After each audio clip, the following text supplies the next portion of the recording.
Hello, শুনতে পাচ্ছিস? হ্যাঁ স্যার। Okay, thank you. তো আমরা আমাদের যে সারফেস কেমিস্ট্রি চ্যাপ্টারটা প্রায় শেষ হয়ে এসছে। আগের দিনকার আমরা কোলয়েড পার্টটা কমপ্লিট করেছি। আমাদের শুধু ক্যাটালাইসিস বলে একটা ছোট্ট পার্ট বাকি রয়েছে, ওটা আজকে পড়াবো, আর কোশ্চেন অ্যান্সার এইসব নিয়ে ডিসকাস করব। তো চল, শুধু আগের সপ্তাহে কি পড়া হয়েছিল একবার আমরা জাস্ট একটু দেখে নিই যে আগের সপ্তাহে আমরা সারফেস কেমিস্ট্রি 4 নম্বর লেকচারে আমরা কি পড়িয়েছিলাম। তো আগের সপ্তাহে আমরা কোলাইডাল সলিউশনে প্রপার্টি নিয়ে ডিসকাস করেছিলাম, যে তাদের কত রকমের প্রপার্টি আছে, colligative property, optical property, mechanical property, electrical property, এবং এই প্রপার্টিগুলো ডিটেলে আমি বলেছিলাম। Colligative property, optical property, mechanical property এবং ইলেকট্রিক্যাল প্রপার্টি কোনটা কি সেটা নিয়ে আমরা ডিটেলে আলোচনা করেছিলাম। অপটিক্যাল প্রপার্টি টিন্ডাল এফেক্টের কথা বলেছিলাম। তারপরে কাইনেটিক প্রপার্টি, ব্রাউনিয়ান মুভমেন্ট, যে কোলাইডাল পার্টিকেলসগুলোর ব্রাউনিয়ান মুভমেন্ট থাকে। এবং তারপরে আমরা ইলেকট্রিক্যাল প্রপার্টি 4 রকমের ছিল। Electrical charge on the colloidal particle, electrophoresis, electroosmosis, coagulation of sols. তারপরে আমরা বলেছিলাম যে কিভাবে ইলেকট্রিক্যাল চার্জ জেনারেট হয় ইত্যাদি ইত্যাদি বলেছিলাম। ইলেকট্রিক্যাল প্রপার্টির কিভাবে সেপারেট করে কোলাইডাল পার্টিকেল, স্টেবিলিটি কিসের উপরে ডিপেন্ডেন্ট, কিভাবে চার্জ জেনারেট করে পার্টিকেলসের উপরে, পজিটিভ আর নেগেটিভ চার্জ জেনারেট করে, সেসব জিনিস নিয়ে আলোচনা করেছিলাম। পজিটিভ এবং নেগেটিভলি চার্জ কোলাইডের কথা বলেছিলাম। কপার, সিলভার, গোল্ড এগুলো সব negatively charge collide. Ferric oxide, aluminium oxide সব পজিটিভলি চার্জ কোলাইড। এরপরে আমরা ইলেকট্রোঅসমোসিস, ইলেকট্রোফোরেসিসের কথা বলেছিলাম। তারপরে আমরা ইলেকট্রোফোরেসিস, ক্যাটাফোরেসিস, অ্যানাফোরেসিসকে কোন দিকে যাবে সেগুলো নিয়ে আলোচনা করেছিলাম। তারপরে কোলাইডাল পার্টিকেলসগুলো কোয়াগুলেট করে কি করে সেটার কথা বলেছিলাম। তো সেখানে কোয়াগুলেশনে আমরা সুজ হার্ডি রুল বলে একটা রুল আছে, সেই রুলটার কথা বলেছিলাম, এবং যত রকমের কোয়াগুলেশন প্রসেস আছে, মেথডস অফ কোয়াগুলেশন, সেগুলোও আমরা নিয়ে আলোচনা করেছিলাম, যে কিভাবে কিভাবে কোয়াগুলেশন করা যেতে পারে। সুজ হার্ডি রুলের কথা বলেছিলাম, বেশি ভ্যালেন্সি থাকলে তার কোয়াগুলেশন প্রপার্টি বেশি হয়। এবং গোল্ড নাম্বার, প্রোটেক্টিভ কোলয়েড, সেটা ডেফিনেশন এবং তার এক্সপ্লানেশন বলেছিলাম, কার গোল্ড নাম্বার বেশি, কার গোল্ড নাম্বার কম, সেগুলো নিয়ে আলোচনা হয়েছিল লাস্ট ক্লাসে। এবং ইমালশানে চলে এসেছিলাম। ইমালশান অয়েল এবং ওয়াটার, তার মিক্সচার, অয়েল ওয়াটার মেশালে তারা একসাথে মেশে না, তো সেক্ষেত্রে যে সলিউশনটা তৈরি হয় তাকে বলে ইমালশান। এটা নিয়ে আমরা আলোচনা করেছিলাম।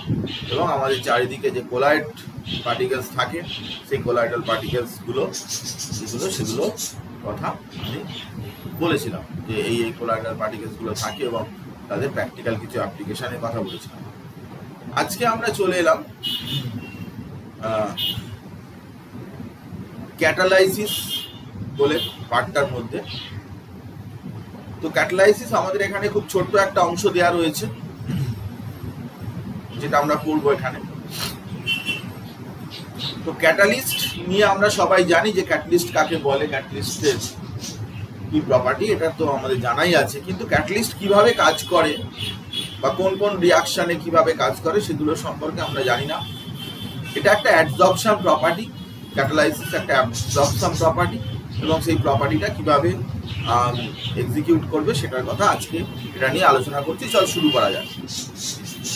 প্রথম কথা হচ্ছে যে ক্যাটালিস্ট কাদের বলে, এটা নিয়ে আর নতুন করে বলতে হবে না, তবু একবার বলে দেওয়া যে substance which alter the rate of the reaction, substance যে কিনা রেট অফ দ্য রিয়াকশনটাকে অল্টার করে, সে ফাস্টার করতে পারে বা স্লোয়ার করতে পারে। Substance which can alter the chemical reaction rate and themselves remain chemically and quantitatively unchanged.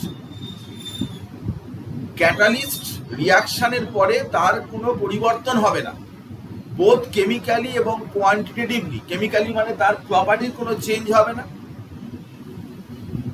2 নম্বর কথা হচ্ছে তার অ্যামাউন্টেরও কোনো চেঞ্জ হবে না। তুমি 5 গ্রাম নিয়ে যদি ক্যাটালিস্টটা দাও কোনো রিয়াকশনে, তাহলে রিয়াকশনের শেষেও কিন্তু 5 গ্রামই থাকবে। So chemically and quantitatively unchanged after the reaction, and the phenomena is known as catalysis. যে এই ফেনোমেনাটা যেভাবে এটা হয়, এই ফেনোমেনাটার নামই হচ্ছে ক্যাটালাইসিস। তো আমরা একটা এক্সাম্পল দিচ্ছি, খুব কমন এক্সাম্পল আমি নিয়েছি পটাশিয়াম ক্লোরেট KClO3। আমরা ছোটবেলা থেকে পড়ে আসছি একে হিট করলে KCl আর অক্সিজেন হয়, কিন্তু এর জন্য প্রায় 653 থেকে 873 কেলভিন টেম্পারেচার লাগে। বাট MnO2 যদি আমরা ক্যাটালিস্ট হিসাবে ইউজ করি, অনেক লোয়ার টেম্পারেচারে এই অক্সিজেন তৈরি হয় এবং MnO2 used as catalyst. MnO2 এখানে ক্যাটালিস্ট হিসাবে কাজ করছে। তো সিম্পল ব্যাপার, যেটা প্রথমে বলে নিলাম যে ক্যাটালিস্ট সেটাই যেটা রিয়াকশনের রেটটাকে অল্টার করে, ফাস্টার করতে পারে, স্লোয়ার করতে পারে, কিন্তু রিয়াকশনের শেষে আফটার দ্য রিয়াকশন কেমিক্যালি এবং কোয়ান্টিটেটিভলি সেটা আনচেঞ্জ থাকবে, তার কোনো চেঞ্জ হবে না। এমন যদি হয় তাহলে সেই কম্পাউন্ডটাকে বলে ক্যাটালিস্ট, এবং যে ফেনোমেনাটার জন্য এটা হয় তাকে বলে ক্যাটালাইসিস। যেরকম আমি KClO3 এর এক্সাম্পল দিলাম, KClO3 MnO2 সাথে রিয়াকশন করে KCl প্লাস অক্সিজেন দিচ্ছে, MnO2টা যেমন ছিল তেমনই থাকছে। রিয়াকশনের আগেও MnO2 ছিল যদি থাকে, তাহলে MnO2 রিয়াকশনের পরেও কিন্তু একই অ্যামাউন্টের MnO2 আফটার দ্য রিয়াকশন কিন্তু সেটা থাকবে। এবারে চল আমরা একটু দেখি যে ক্যাটালিস্টের টাইপ। ক্যাটালিস্ট একটা টাইপ হচ্ছে হোমোজেনিয়াস ক্যাটালাইসিস। হোমোজেনিয়াস ক্যাটালাইসিস মানে কি? মানে হচ্ছে যেখানে ক্যাটালিস্টের এবং রিয়াক্ট্যান্টের are in same phase. Same phase মানে হচ্ছে সলিড হলে সবই সলিড, লিকুইড হলে লিকুইড, গ্যাস। সেম ফেজ মানে state. Then the process is said to be homogeneous ক্যাটালাইসিস।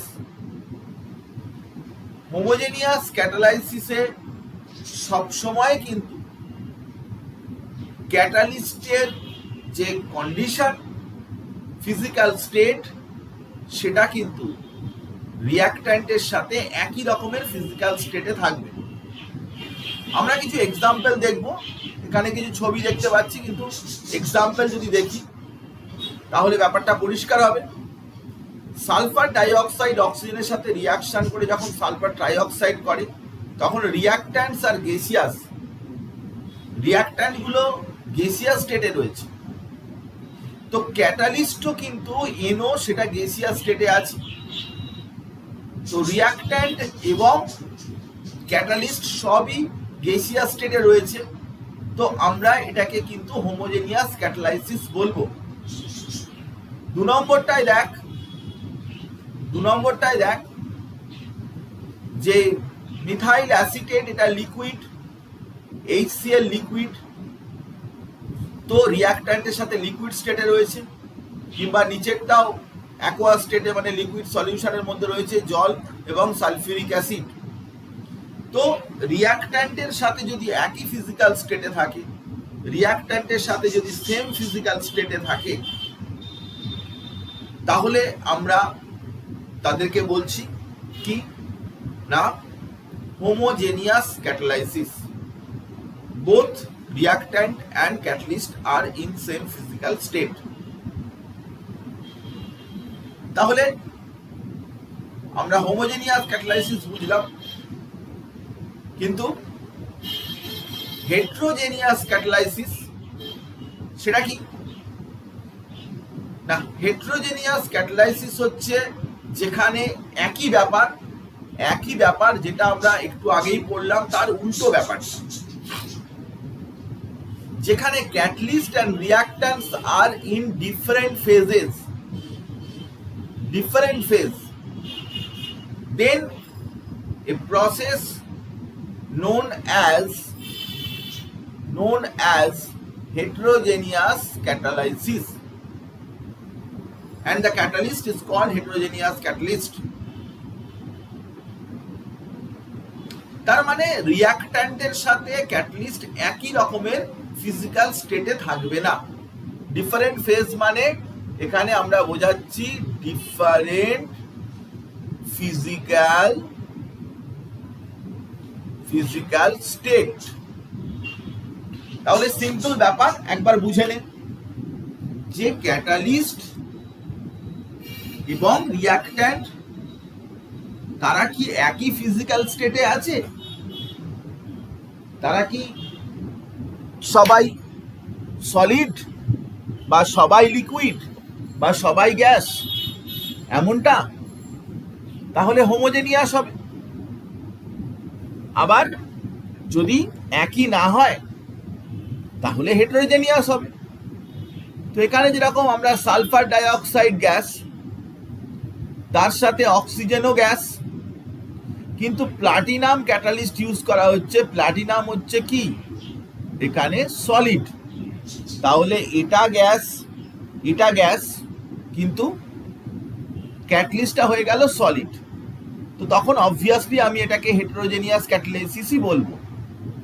কিংবা নাইট্রোজেনের সাথে হাইড্রোজেনের রিয়াকশন হচ্ছে, well known reaction, Haber process,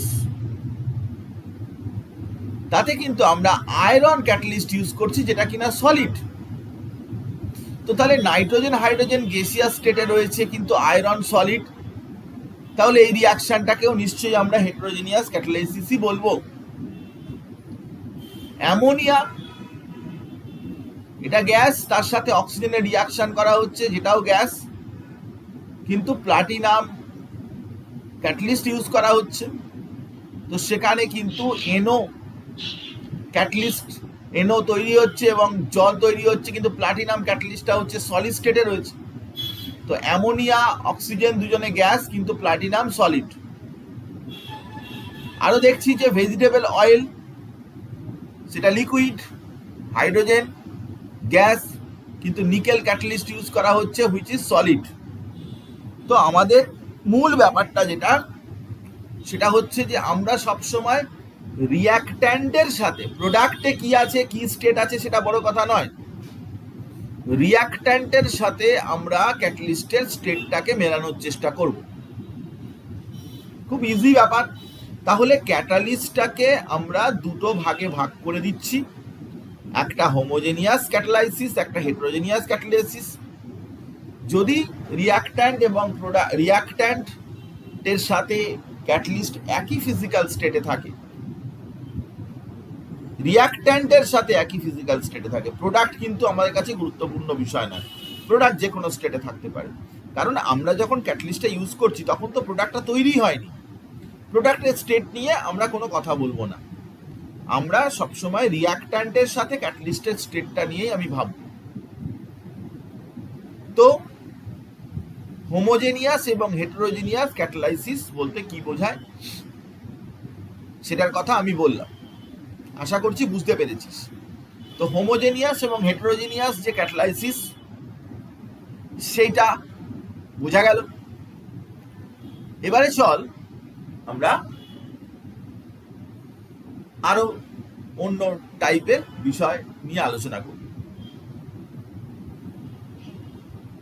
types of catalyst, তার মধ্যে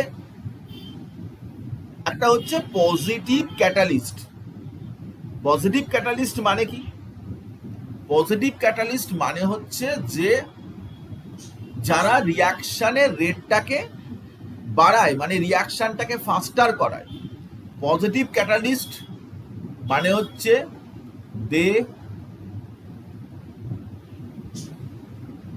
increase the rate of the reaction. রিয়াকশনের রেটটাকে ইনক্রিজ করায়, রিয়াকশনের রেটটাকে বাড়ায়, তাদেরকেই আমরা বলি পজিটিভ ক্যাটালিস্ট। তো এখানে যেমন তুই দেখতে পাচ্ছিস যে সালফার ডাইঅক্সাইড আর অক্সিজেনের রিয়াকশনটা কিন্তু স্লো, কিন্তু প্লাটিনাম যদি ক্যাটালিস্ট ইউজ করি তাহলে রিয়াকশনের রেটটা ফাস্টার করে দেয় এবং সেখানে সালফার ট্রাইঅক্সাইড তৈরি হয় এবং রিয়াকশনের রেটটা বাড়ে, ইনক্রিজ করে। এই ধরনের ক্যাটালিস্টকে সেই জন্য বলা হচ্ছে পজিটিভ ক্যাটালিস্ট। যে ক্যাটালিস্ট কোনো রিয়াকশনের রেটটাকে ইনক্রিজ করায়, যেমন ধর নাইট্রোজেন হাইড্রোজেন রিয়াকশন করে আয়রন অ্যামোনিয়া তৈরি করছে, এটাও আয়রন ক্যাটালিস্ট ইউজ করা হচ্ছে, এটাও কিন্তু একটা পজিটিভ ক্যাটালিস্ট। তো আমরা পরিষ্কারভাবে বলছি যে এই আয়রন বা প্লাটিনাম যেগুলো আমরা ইউজ করছি এগুলো সবই কিন্তু পজিটিভ ক্যাটালিস্ট। এরা রিয়াকশনের রেটটাকে ইনক্রিজ করায়। প্রশ্ন হলো কিভাবে করায় ইনক্রিজ? আমরা একটা বিষয় দেখে নেব। দেখ যে আমি আলাদা করে একটু বুঝিয়ে দিচ্ছি যে রিয়াকশনের রেটটাকে কিভাবে আমরা ইনক্রিজ করাই। ধর কথার কথা যে আমরা একটা গ্রাফে আমি প্লট করছি, গ্রাফে আমি একটা জিনিস প্লট করছি। গ্রাফে কি প্লট করছি না, আমি এদিকে এনার্জি আর এদিকে বলে রিয়াকশন কোঅর্ডিনেট। যখন একটা কেমিক্যাল রিয়াকশন হয়, ধর এটা হচ্ছে রিয়াক্ট্যান্টের এনার্জি, রিয়াক্ট্যান্টের এনার্জি। এবারে ধর এটা প্রোডাক্টের এনার্জি। রিয়াক্ট্যান্ট থেকে সরাসরি প্রোডাক্টে যায় না, রিয়াক্ট্যান্ট থেকে প্রোডাক্টে যেতে গেলে একটা এনার্জি দরকার লাগে, এরকম একটা অ্যামাউন্ট অফ এনার্জি দরকার লাগে। রিয়াক্ট্যান্ট থেকে প্রোডাক্টে যাওয়ার জন্য একটা সার্টেন অ্যামাউন্ট অফ এনার্জি দরকার লাগছে। তো এই যে এনার্জি দরকার লাগছে, এই যে এনার্জি দরকার লাগছে এইখান থেকে এই পর্যন্ত, তাকে বলে activation energy. This is known as activation energy. তো রিয়াক্ট্যান্ট থেকে প্রোডাক্টে যেতে গেলে সার্টেন অ্যামাউন্ট অফ এনার্জি দরকার লাগে, তাকে বলে অ্যাক্টিভেশন এনার্জি। তো আমরা ক্যাটালিস্ট যখন ইউজ করি, ক্যাটালিস্ট কি করে না, আমি গ্রাফটা উপরেরটা যেটা, এটা হচ্ছে উইদাউট ক্যাটালিস্ট, আর এই নিচের গ্রাফটা হচ্ছে উইথ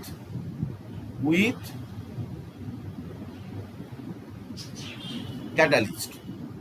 তো এই উপরের গ্রাফটার সাথে নিচের গ্রাফটার কি ডিফারেন্স?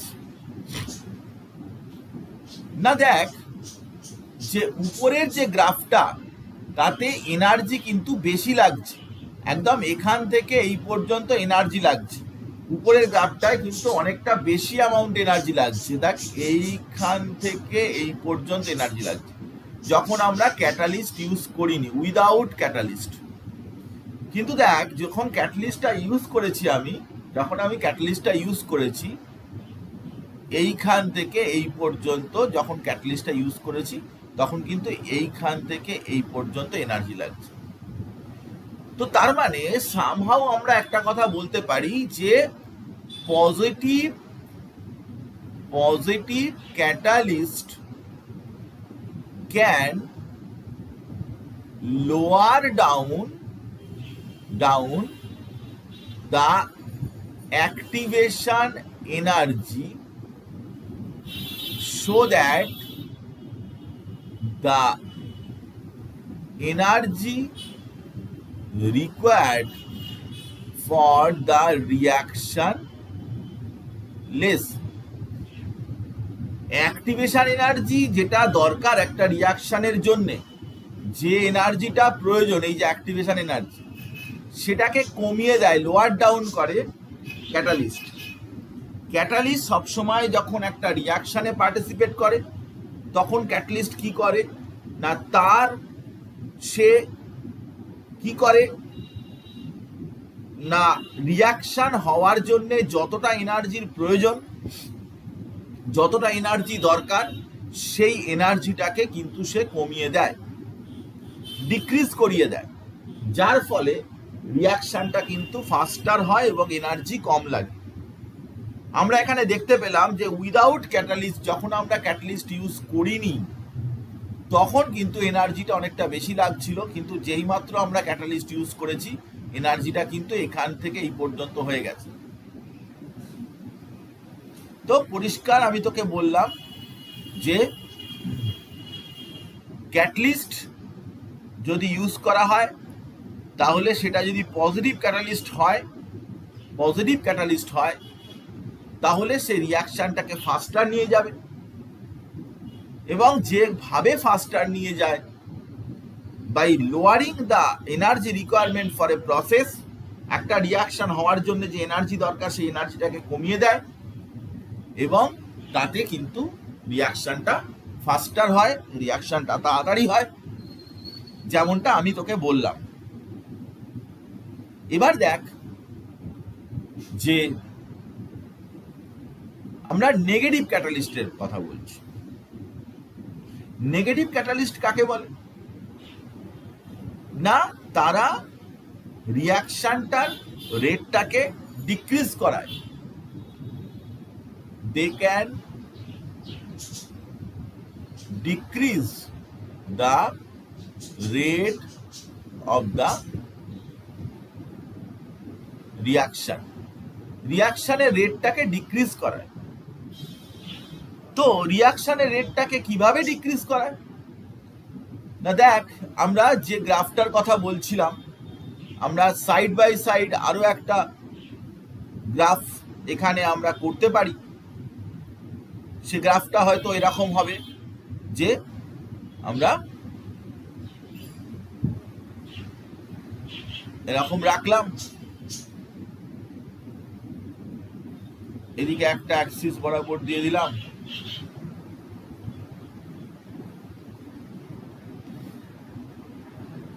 তো এখানে আমরা রিয়াক্ট্যান্ট রেখেছি, আর এখানে ধর একটা প্রোডাক্ট রেখেছি, যা খুশি, রিয়াক্ট্যান্ট আর দিলাম, প্রোডাক্ট দিয়ে দিলাম। তো আমি বলেছিলাম যে রিয়াক্ট্যান্ট থেকে প্রোডাক্টে যখন যাবে তখন কিন্তু একটা এনার্জি দরকার লাগবে। সেই এনার্জিটা কতটা না, সেই এনার্জিটা কোনো একটা এনার্জি, ধর এখান থেকে এরকম করে দিলাম, এই অ্যামাউন্ট অফ এনার্জি, এতটা এনার্জি দরকার আর থেকে পিতে যেতে গেলে আমার এতটা এনার্জি প্রয়োজন, এই পরিমাণ এনার্জি দরকার। একে বলে ই অ্যাক্টিভেশন। কিন্তু নেগেটিভ ক্যাটালিস্ট কি করে? নেগেটিভ ক্যাটালিস্ট এই যে এনার্জি যেটা দরকার সেটাকে কিন্তু জাস্ট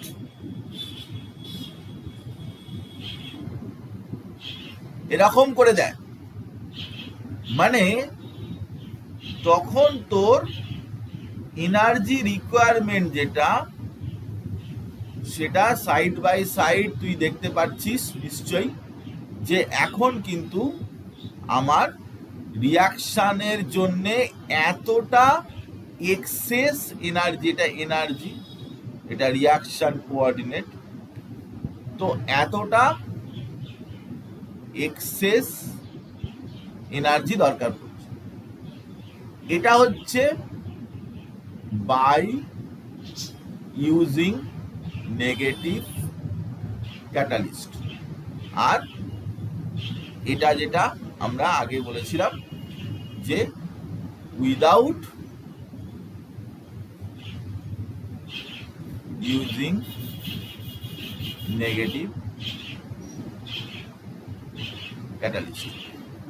তাহলে পজিটিভ ক্যাটালিস্ট যে কাজটা করে, অ্যাক্টিভেশন এনার্জিটাকে লোয়ার ডাউন করে, মানে অ্যাক্টিভেশন এনার্জি যেটা আছে তাকে কমিয়ে দেয়। কিন্তু নেগেটিভ ক্যাটালিস্ট কি করে না, অ্যাক্টিভেশন এনার্জিটাকে বাড়িয়ে দেয়, যে এনার্জিটা দরকার সেই এনার্জিটাকে বাড়িয়ে দেয়, যার ফলে দেখা যায় যে রিয়াকশনটা কিন্তু স্লোয়ার হয়। আগের যতখানি তাড়াতাড়ি যাচ্ছিল নেগেটিভ ক্যাটালিস্ট ইউজ করলে সেই রিয়াকশনটাকে স্লোয়ার করে। তুই বলবি রিয়াকশনকে স্লোয়ার করে লাভ কি? কিছু কিছু রিয়াকশন আছে যে রিয়াকশন না হলেই ভালো হয়, তো তাতে নেগেটিভ ক্যাটালিস্ট ইউজ করলেই ভালো। যেমন ধর আমি যদি তোকে বলি যে তোর কাছে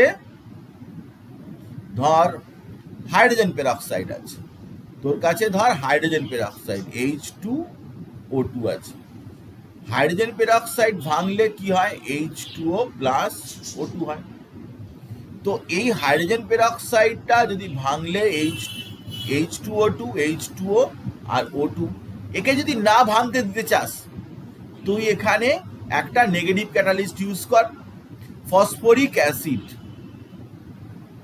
এটা কি করবে? স্লোয়ার দ্য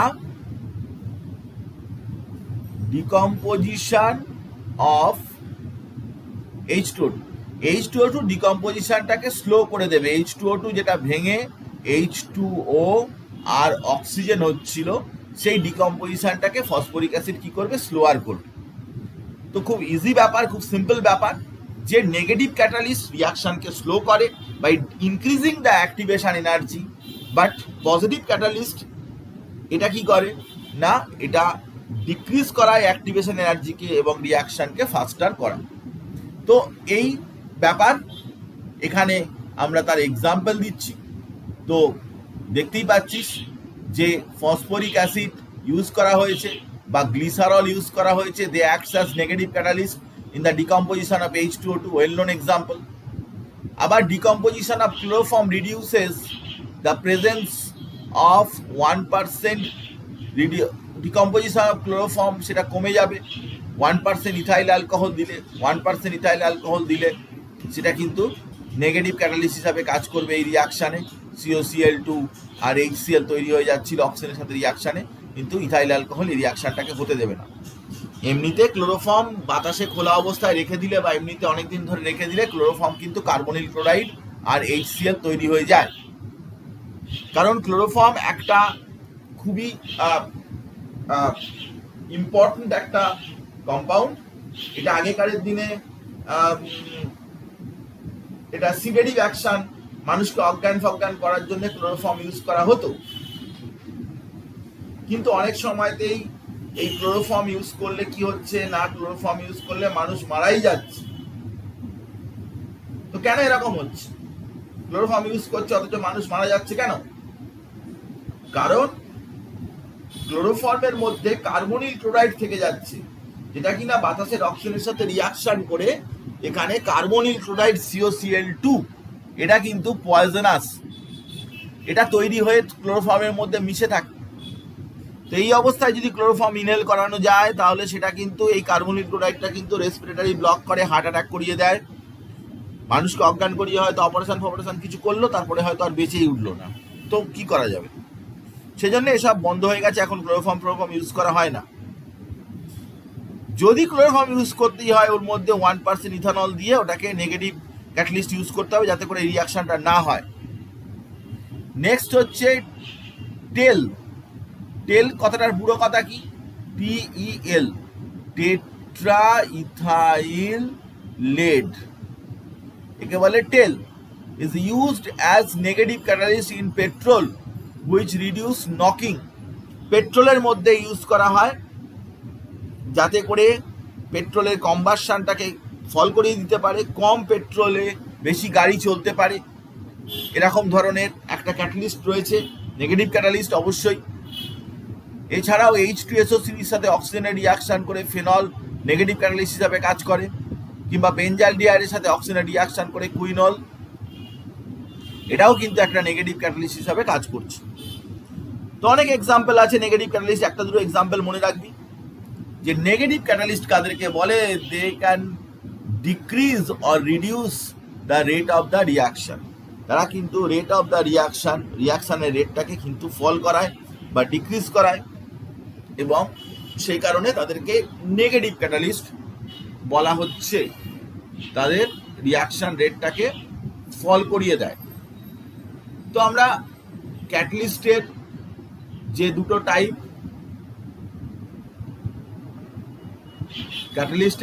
টাইপ, সেটার কথা আমি বললাম। ক্যাটালিস্টের এই টাইপগুলো রয়েছে, তো সেটা বুঝতে পারলি। এবার আমরা চলে আসছি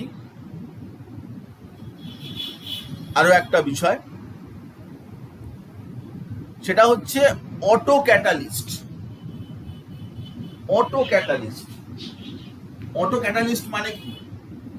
মানে হচ্ছে যে এই ক্যাটালিস্টগুলো বাইরে থেকে ইউজ করা হয় না, বাইরে থেকে আমরা ইউজ করি না। ক্যাটালিস্ট এমন ধরনের, অটো ক্যাটালিস্ট মানে এমন ধরনের, those catalyst produced in the reaction and also catalyze that reaction. Catalyst কিন্তু সেটা ওই রিয়াকশনেই প্রডিউসড হবে, ও কিন্তু অন্য কোনো রিয়াকশনে প্রডিউসড হচ্ছে, মানে অন্য বাইরে থেকে ইউজ করার দরকার নেই, ওই রিয়াকশনেই কিন্তু তৈরি হবে এবং ওই রিয়াকশনকেই ক্যাটালাইজ করতে থাকবে। এমন যদি হয় যে রিয়াকশনে আমি বাইরে থেকে কোনো ক্যাটালিস্ট ইউজ করছি না, ওই রিয়াকশনেই তৈরি হচ্ছে এবং ওই রিয়াকশনেই সে ক্যাটালিস্ট হিসাবে কাজ করছে। তো এমনটা যদি হয় তাহলে সেই ক্যাটালিস্টকে বলা হয় কি না, অটো ক্যাটালিস্ট। যেরকম দেখতে পাচ্ছিস যে এখানে ইথাইল অ্যাসিটেট, তাতে অ্যাসিটিক অ্যাসিড রয়েছে আর ইথাইল অ্যালকোহল রয়েছে। তো অ্যাসিটিক অ্যাসিড আর ইথাইল অ্যালকোহল এই দুটো রয়েছে, কিন্তু অ্যাসিটিক অ্যাসিড এই রিয়াকশনে অটো ক্যাটালিস্টের কাজ করছে। তাহলে ওই রিয়াকশনটায় অটো ক্যাটালিস্ট হিসাবে ওটা কাজ করছে এবং ওই রিয়াকশনেই আছে এবং ওই রিয়াকশনটাতেই ওই রিয়াকশনকে ক্যাটালাইজ করছে। আমরা অ্যাসিটিক অ্যাসিড বাইরে থেকে আমরা ইউজ করছি না, বাইরে থেকে কোনোভাবে ইউজ করা হচ্ছে না। তো এরকম বেশ কিছু এরকম ক্যাটালিস্ট রয়েছে যে ওই রিয়াকশানকেও ক্যাটালাইজ করে এবং ওই রিয়াকশানেই জেনারেট করে। KMnO4 এখানে দেখতে পাচ্ছিস যে MnSO4 এটা কিন্তু অটো ক্যাটালিস্টের কাজ করছে। MnSO4 অটো ক্যাটালিস্টের কাজ করছে, কারণ MnSO4 এই রিয়াকশানটাতেই তৈরি হচ্ছে এবং রিয়াকশানটাতে তৈরি হয়ে ওই রিয়াকশানকেই ক্যাটালাইজ করছে। এখানেও আর একটা দেখতে পাচ্ছিস ASH3 আর্সেনিক এই রিয়াকশানকে ক্যাটালাইজ করছে, ওটাতেই তৈরি হচ্ছে আর্সেনিক ভেঙে, আর্সেনিক হাইড্রাইড ভেঙে আর্সেনিক তৈরি হচ্ছে এবং ওই রিয়াকশানকে ক্যাটালাইজ করছে। আবার কপারের সাথে নাইট্রিক অ্যাসিডের রিয়াকশান করে HNO2 যেটা তৈরি হচ্ছে সেটাও কিন্তু অটো ক্যাটালিস্টের কাজ করছে, ওটা ওই রিয়াকশানকেই ক্যাটালাইজ করছে। তো এরকম অনেক এক্সাম্পল আছে, এরা কিন্তু ওই রিয়াকশানই প্রডিউসড হবে, বাইরে থেকে কিন্তু এই ক্যাটালিস্টগুলো রিয়াকশান করবে না। আমি একটা এই প্রসঙ্গে একটা পার্টিকুলার বিষয়ের উল্লেখ করছি। দেখ যে আমরা এরকম ধরনের একটা প্রশ্ন মাঝে মাঝেই দেয়, সেটা কি না, আমরা বলছি যে এই রিয়াকশনটা KMnO4 plus oxalic acid H2C2O4 plus H2SO4 এই রিয়াকশনটাতে MnSO4 plus carbon dioxide plus জল প্লাস K2SO4 এই রিয়াকশনটা হচ্ছে। তো এই রিয়াকশনটাতে KMnO4 হচ্ছে কি না পার্পল কালার, আর এদিকে কিন্তু সব কালারলেস। তো বলা হয় যে রিয়াকশনটা যত হয় তত এই পার্পল কালার থেকে কালারলেস হতে থাকে, পার্পল কালার থেকে কালারলেস হয়। তো এই পার্পল কালার থেকে কালারলেস এটা initially the change of color is very slow. Initially খুব স্লো, ইনিশিয়ালি ভীষণ slow, but after some time the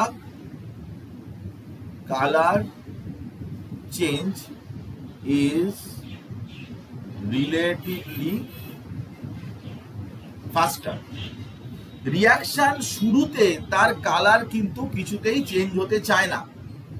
কেন না, এই MnSO4 এটা হচ্ছে এই রিয়াকশনে অটো ক্যাটালিস্ট। এই রিয়াকশনে অটো ক্যাটালিস্ট হিসাবে কাজ করে হচ্ছে MnSO4। MnSO4 তো তৈরি হয় না শুরুতে, তাহলে রিয়াকশনটা স্লো যায়, সেই জন্যে কালার চেঞ্জটা কিন্তু ভেরি স্লো হয়, ইনিশিয়ালি ভেরি স্লো হয়। কিন্তু কিছুটা সময় পরে after some time colour change ফাস্টার হয়ে যায়।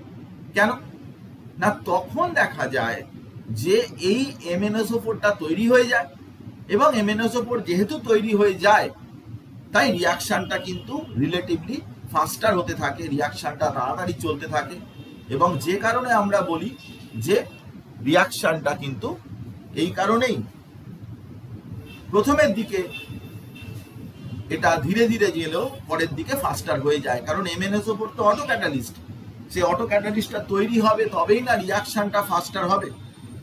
তো সেটা হতে একটু সময় লাগে, সেই জন্যেই রিয়াকশন অটো ক্যাটালাইটিক রিয়াকশন কিন্তু কিছুক্ষণ বাদে ফাস্টার হয়। তো আমরা এই বিষয়টা বললাম। অটো ক্যাটালিস্টের পরে চল আমরা ইনডিউসড ক্যাটালিস্টের কথা বলি। ইনডিউসড ক্যাটালিস্ট কি না, কিছু কিছু ক্ষেত্রে দেখা যায় যে একটা কম্পাউন্ড অন্য কম্পাউন্ডের প্রেজেন্সে সে ক্যাটালিস্ট হিসাবে কাজ করে। এটা একটা এক্সাম্পল দিলে বুঝতে সুবিধা হবে। সেটা হচ্ছে সোডিয়াম সালফাইড Na2SO3, এটা অক্সিডাইজড হয়ে গিয়ে Na2SO4 হয় অ্যাটমসফিয়ারে। কিন্তু sodium arsenide, sodium sulphide Na2SO3, এটা কিন্তু যখন তখন অক্সিডাইজড হয়ে গিয়ে Na2SO4 তৈরি করে।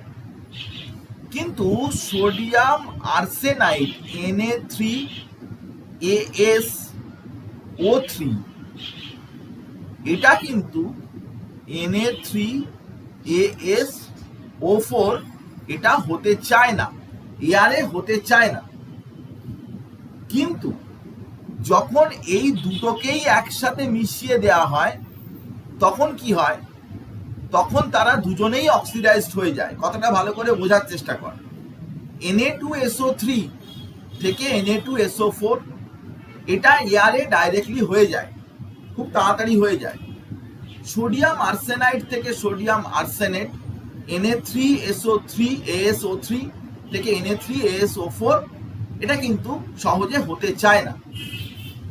বাট হোয়েন এখানে পড়ে দেখো, when both are kept together, both are oxidised in air, যখন এ দুটোকে একসাথে রাখা হয় তখন কিন্তু দুজনেই একসাথে অক্সিডাইজড হয়ে যায়। এর কারণ কি? Here the oxidation of Na2SO3 catalyse the oxidation of Na3ASO3, মানে এইটার যে অক্সিডেশন হচ্ছে সেই অক্সিডেশনটাই কিন্তু এটাকে ক্যাটালাইজ করছে। Hence the oxidation reaction of Na2SO3 acts as induced catalyst for the oxidation reaction of Na3ASO3. একটা রিয়াকশনই অন্য একটা রিয়াকশনের ক্ষেত্রে ক্যাটালিস্ট হিসাবে, ইনডিউসড ক্যাটালিস্ট হিসাবে কাজ করছে। ওই রিয়াকশনটা যেহেতু হচ্ছে ওর প্রেজেন্সে অন্য আরেকটা রিয়াকশন হয়ে যাচ্ছে, একে বলে ইন্ডাকশন। আমরা যখন হোস্টেলে পড়াশোনা করতাম তখন হোস্টেলে, আমরা প্রেসিডেন্সি কলেজে পড়তাম, তো প্রেসিডেন্সি কলেজের হোস্টেলে আমরা থাকতাম। তো অনেকেই এরকম দুষ্টু ছেলে ছিল যে ছেলেরা ভালোভাবে পড়াশোনা করতো না, এরকম ছিল। কিন্তু আমরা একটা রুমের মধ্যেই হয়তো আমাদের 2-3 করে স্টুডেন্ট আমরা থাকতাম। তো অনেক সময় দেখা যায় যে 3 জন স্টুডেন্ট আছে, তার মধ্যে হয়তো একজন পড়াশোনা করছে, বাকি 2 জন কিন্তু দুষ্টু, তারা পড়ছে না। কিন্তু কি হয় না, ওই একজনকে পড়াশোনা করতে দেখে কিন্তু অন্য 2 জনও তারা কিন্তু পড়াশোনা শুরু করে দেয়, একটা পড়াশোনার এনভায়রনমেন্ট তৈরি হয়ে যায়।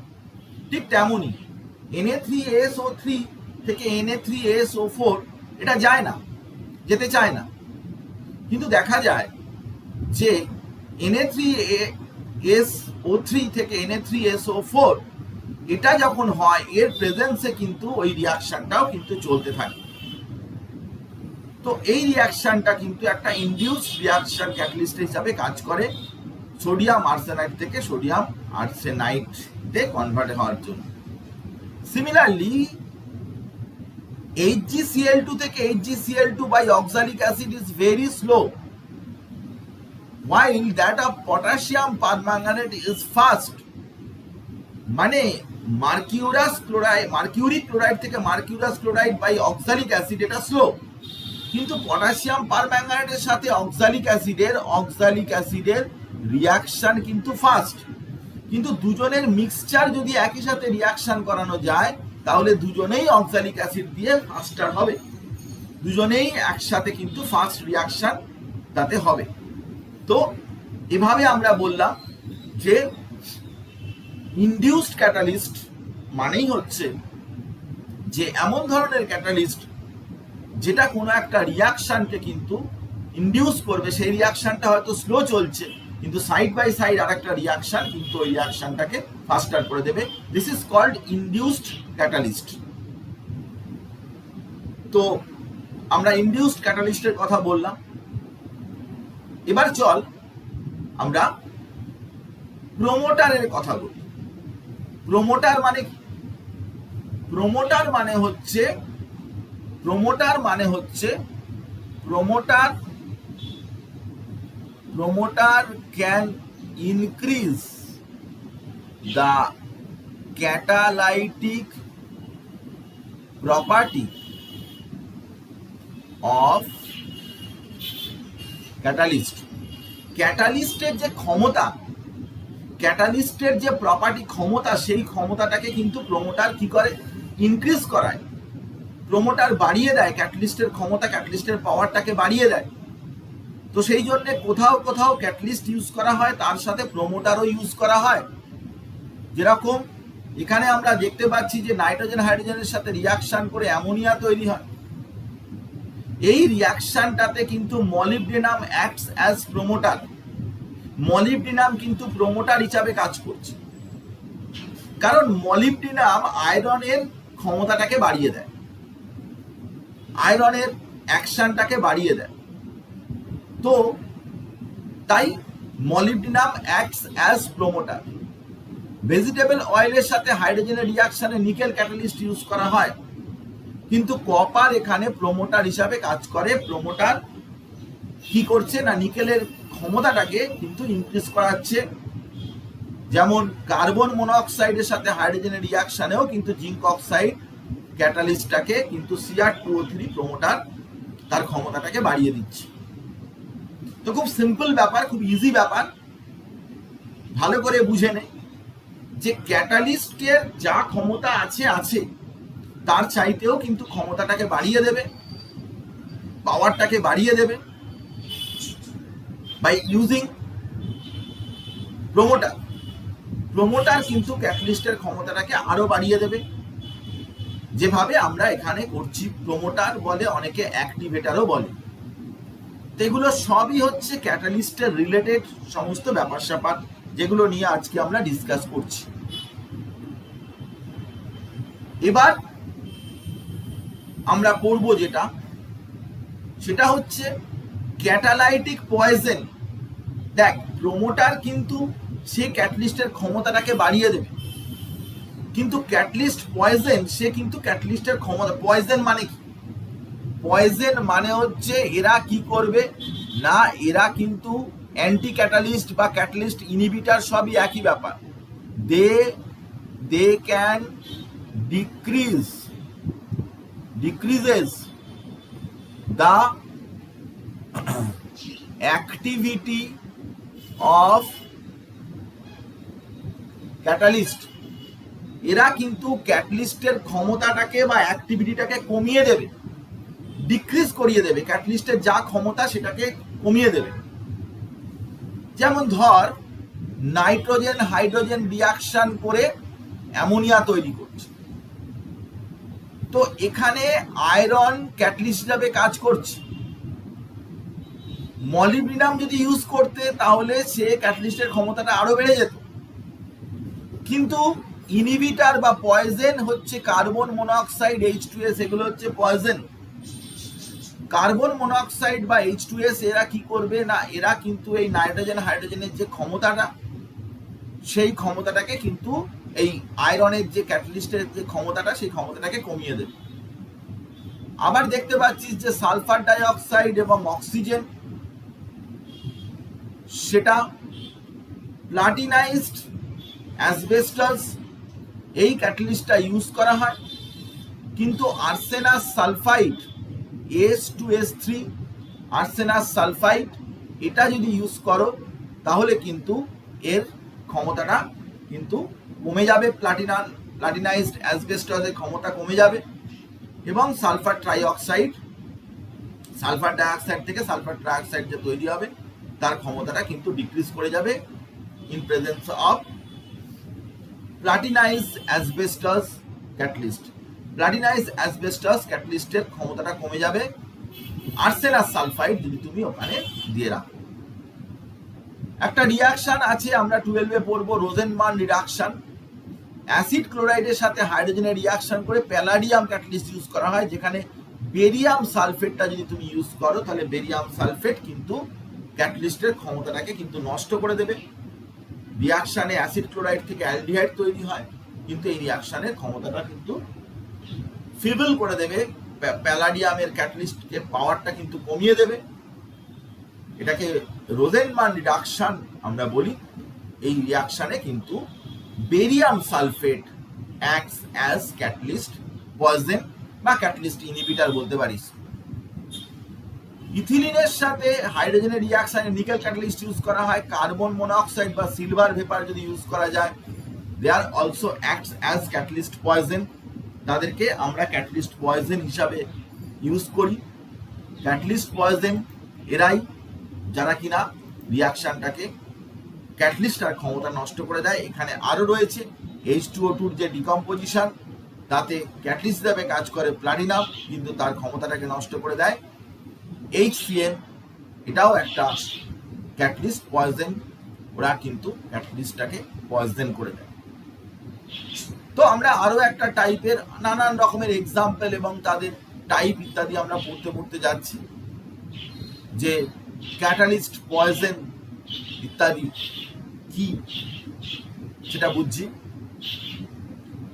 তো দেখ,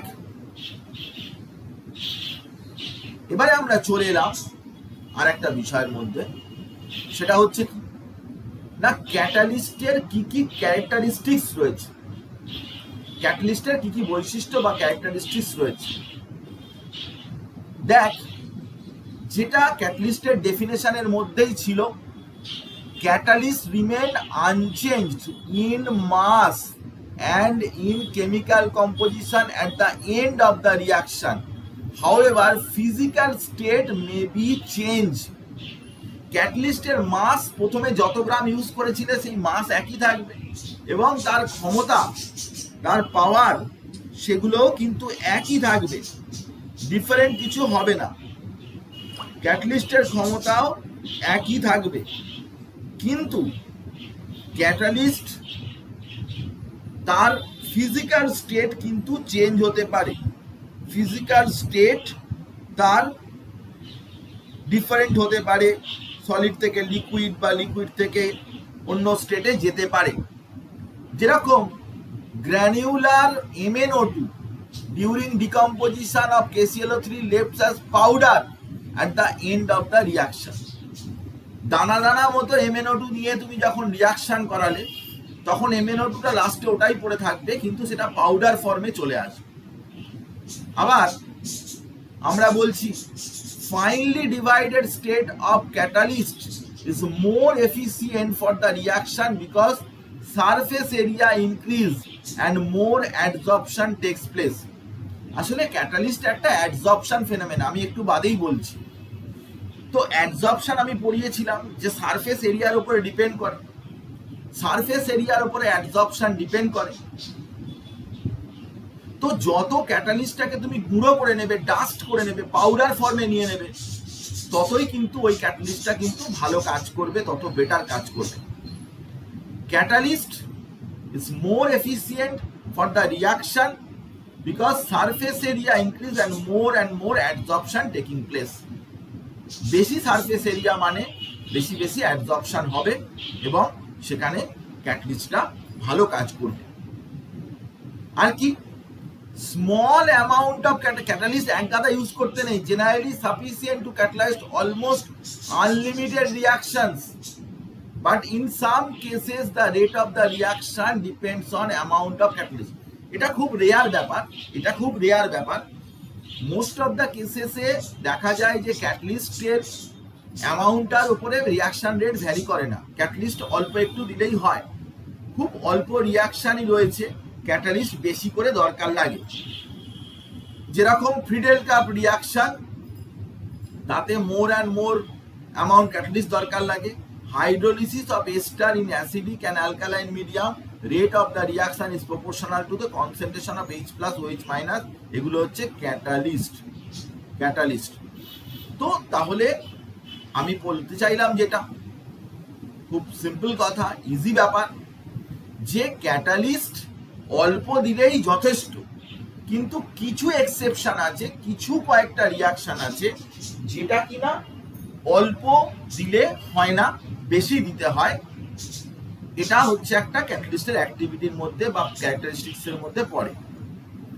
এছাড়াও ক্যাটালিস্টের আরো কয়েকটা প্রপার্টি আমি খুঁজে পেয়েছি, যেগুলো আমি এখানে লিখেও দিলাম। যে ক্যাটালিস্ট কখনো একটা রিয়াকশনকে শুরু করতে পারে না, ইনিশিয়েট করতে পারে না, ক্যান নট ইনিশিয়েট। কিন্তু sometimes activation energy is so large that reaction can not start unless until a catalyst lowers the activation energy. Catalyst reaction শুরু করতে পারে না, এটা ঠিকই কথা, কিন্তু এমন কিছু কিছু রিয়াকশন আছে যেখানে রিয়াকশন হওয়ার জন্য যে এনার্জি, সেটা কিন্তু ভীষণই বেশি দরকার লাগে। রিয়াকশনে এনার্জি অনেক বেশি দরকার লাগে। তো ক্যাটালিস্ট কি করে না, আমি তোকে বলেইছি, ক্যাটালিস্টের অ্যাক্টিভেশন এনার্জিটা কমিয়ে দেয়। আগে বেশি ছিল, তার থেকে কমিয়ে দেয়। তো অ্যাক্টিভেশন এনার্জি কমিয়ে দেয়, এর জন্যে অনেক সময় ক্যাটালিস্ট ইউজ না করলে রিয়াকশন হতেই চায় না। For example, hydrogen and oxygen can react at room temperature, but they react rapidly in presence of platinum black catalyst. Hydrogen oxygen reaction করে যে জল তৈরি করবে, সেটা রুম টেম্পারেচারে কিন্তু সেটা খুবই স্লোলি করবে। হাইড্রোজেন অক্সিজেন একেবারেই রিয়াকশন করে ওয়াটার তৈরি করতে চায় না। কিন্তু তুমি যদি প্লাটিনাম ব্ল্যাক ক্যাটালিস্ট ইউজ করো, তাহলে রিয়াকশন কিন্তু ফাস্টার হয়ে যাবে। Catalyst are generally specific in nature. The substance which acts as catalyst in a particular reaction fails to catalyse other a. তুই ধর কথার কথা যে KClO3 এখানে MnO2 ইউজ করছিস, KCl plus O2 plus MnO2, এই রিয়াকশনটা ক্যাটালিস্ট হিসাবে ইউজ হচ্ছে MnO2। তার মানে এই নয় যে এ সব রিয়াকশনেই এরকম ক্যাটালাইস্ট হিসাবে ইউজ করা যাবে MnO2 কে। MnO2 ক্যাটালিস্ট সবসময় স্পেসিফিক, কোনো একটা পার্টিকুলার রিয়াকশনে সে ক্যাটালিস্ট, কিন্তু অন্য রিয়াকশনে সেটা ক্যাটালিস্ট হিসাবে কাজ নাও করতে পারে। এটাই আমি বলতে চাইলাম যে যে কোনো রিয়াকশনে সেটা ক্যাটালিস্ট হিসাবে কাজ করবে, এমন কোনো বাধ্যবাধকতা নেই, সবসময় এমনটা হয়ও না।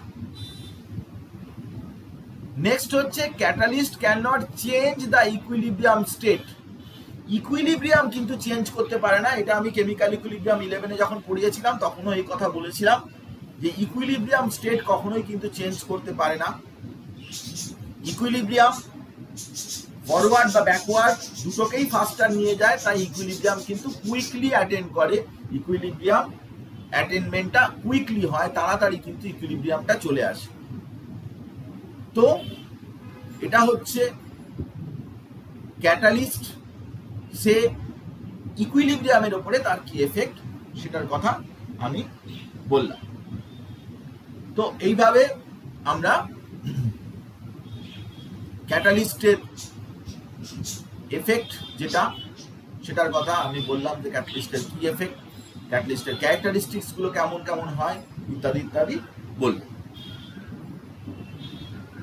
এবার চল আমরা যেটা পড়বো সেটা হচ্ছে যে ক্যাটালিস্টের থিওরি, ক্যাটালিস্ট কিভাবে কাজটা করে সেটা বুঝতে হবে। কারণ ক্যাটালিস্ট দিলে তার রিয়াকশন রেটটা বেড়ে যায় বা কমে যায়। আমি তোকে অ্যাক্টিভেশন এনার্জি দিয়ে বুঝিয়েছি, কিন্তু এই চ্যাপ্টারে পড়ছি মানে অ্যাডজর্পশন থিওরি। অ্যাডজর্পশন এই চ্যাপ্টারে হচ্ছে সারফেস কেমিস্ট্রি, এই চ্যাপ্টারটার নাম। খুব গুরুত্বপূর্ণ চ্যাপ্টার, অনেক বড় চ্যাপ্টার, সেটাই আজকে শেষ হচ্ছে। তো সেখানে দেখতে পাচ্ছিস যে diffusion of reactant to the surface of the catalyst. এই যে একটা ক্যাটালিস্ট আছে তার মধ্যে আস্তে আস্তে এর গায়েতে আটকায় ডিফিউশন, এটা 1 নম্বর step, diffusion of the reactant to the surface of the catalyst. এটা হচ্ছে প্লাটিনাম ক্যাটালিস্ট, কথার কথা প্লাটিনাম, এর গায়েতে প্রথমে আটকাল। Adsorption of reactant molecules on the surface of the catalyst. প্রথমে ডিফিউশন হবে, তারপরে অ্যাডজর্পশন হবে। ফরমেশন অফ অ্যাক্টিভেটেড ইন্টারমিডিয়েট, এবারে ওর সাথে আটকে গিয়ে একটা ইন্টারমিডিয়েট ফর্ম করবে। ইন্টারমিডিয়েট মানে এদিকে হাইড্রোজেন ফাইড্রোজেন দিয়ে জুড়ে একটা মাঝামাঝি একটা অবস্থা থাকবে। তারপরে formation of the reactant product, এই যে আরেকটা হাইড্রোজেন এদিকে জুড়ে গেছে, এদিকে হাইড্রোজেন জুড়ে গেছে, ডাবল বন্ডটা ভেঙে এদিকে এদিকে জুড়েছে।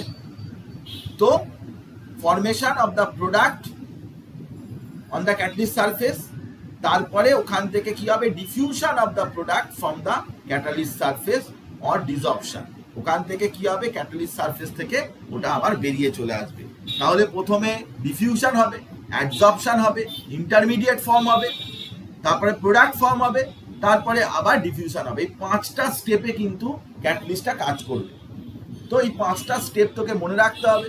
বইতে অনেক বড় বড় করে লেখা হয়েছে, আমাদের দরকার নেই পরীক্ষায় অ্যাডসর্পশন থিওরি দিলে আমাকে এই 5টা স্টেপের কথাই লিখতে হবে। ছবি টবি দাও ছাই না দাও কোনো দরকার নেই, কিন্তু 5টা কথাবার্তা যেটা রয়েছে সেটা অবশ্যই কিন্তু আমাদের উল্লেখ করতে হবে, আমাদেরকে বলতে হবে এই 5টা ঘটনার কথা। এর উপরে বেস করে অ্যাডসর্পশন থিওরিটা হয়েছে। তো যাকে অ্যাডসর্পশন থিওরি, হেটেরোজেনিয়াস ক্যাটালিস্টের যে থিওরি, সেটার আমি তোকে বললাম, যেটা আমাদের সিলেবাসে আছে বললাম। এখানে একটা আমরা এক্সাম্পল দিয়েছি যে নিকেল ক্যাটালিস্ট দেওয়া রয়েছে আর হাইড্রোজেন গ্যাস রয়েছে। তো নিকেল আর হাইড্রোজেন প্রথমে ডিফিউশন হয়ে এরকম করে আটকে যায়, একে বলে ফিজিক্যাল অ্যাডসর্পশন। তারপরে এটা কি হয় না, কেমিক্যাল অ্যাডসর্পশন হয়, হাইড্রোজেন হাইড্রোজেন বন্ড ভেঙে যায় এবং নিকেলের সাথে হাইড্রোজেনগুলো আটকে যাচ্ছে। আমি বলেছিলাম যে ফিজিক্যাল অ্যাডসর্পশনে যদি টেম্পারেচার বাড়ানো যায়, টেম্পারেচার ইনক্রিজ করানো যায়, তাহলে কি হবে না, সেখানে কেমিক্যাল অ্যাডসর্পশন হয়ে যাবে। এবার তারপরে রিয়াক্ট্যান্ট মলিকিউল চলে এসছে। রিয়াক্ট্যান্ট সে কেমিক্যাল অ্যাডসর্পশনের জন্য এর হাইড্রোজেনের সাথে গায়ে আটকাবে, গায়ে আটকে ইন্টারমিডিয়েট তৈরি করেছে।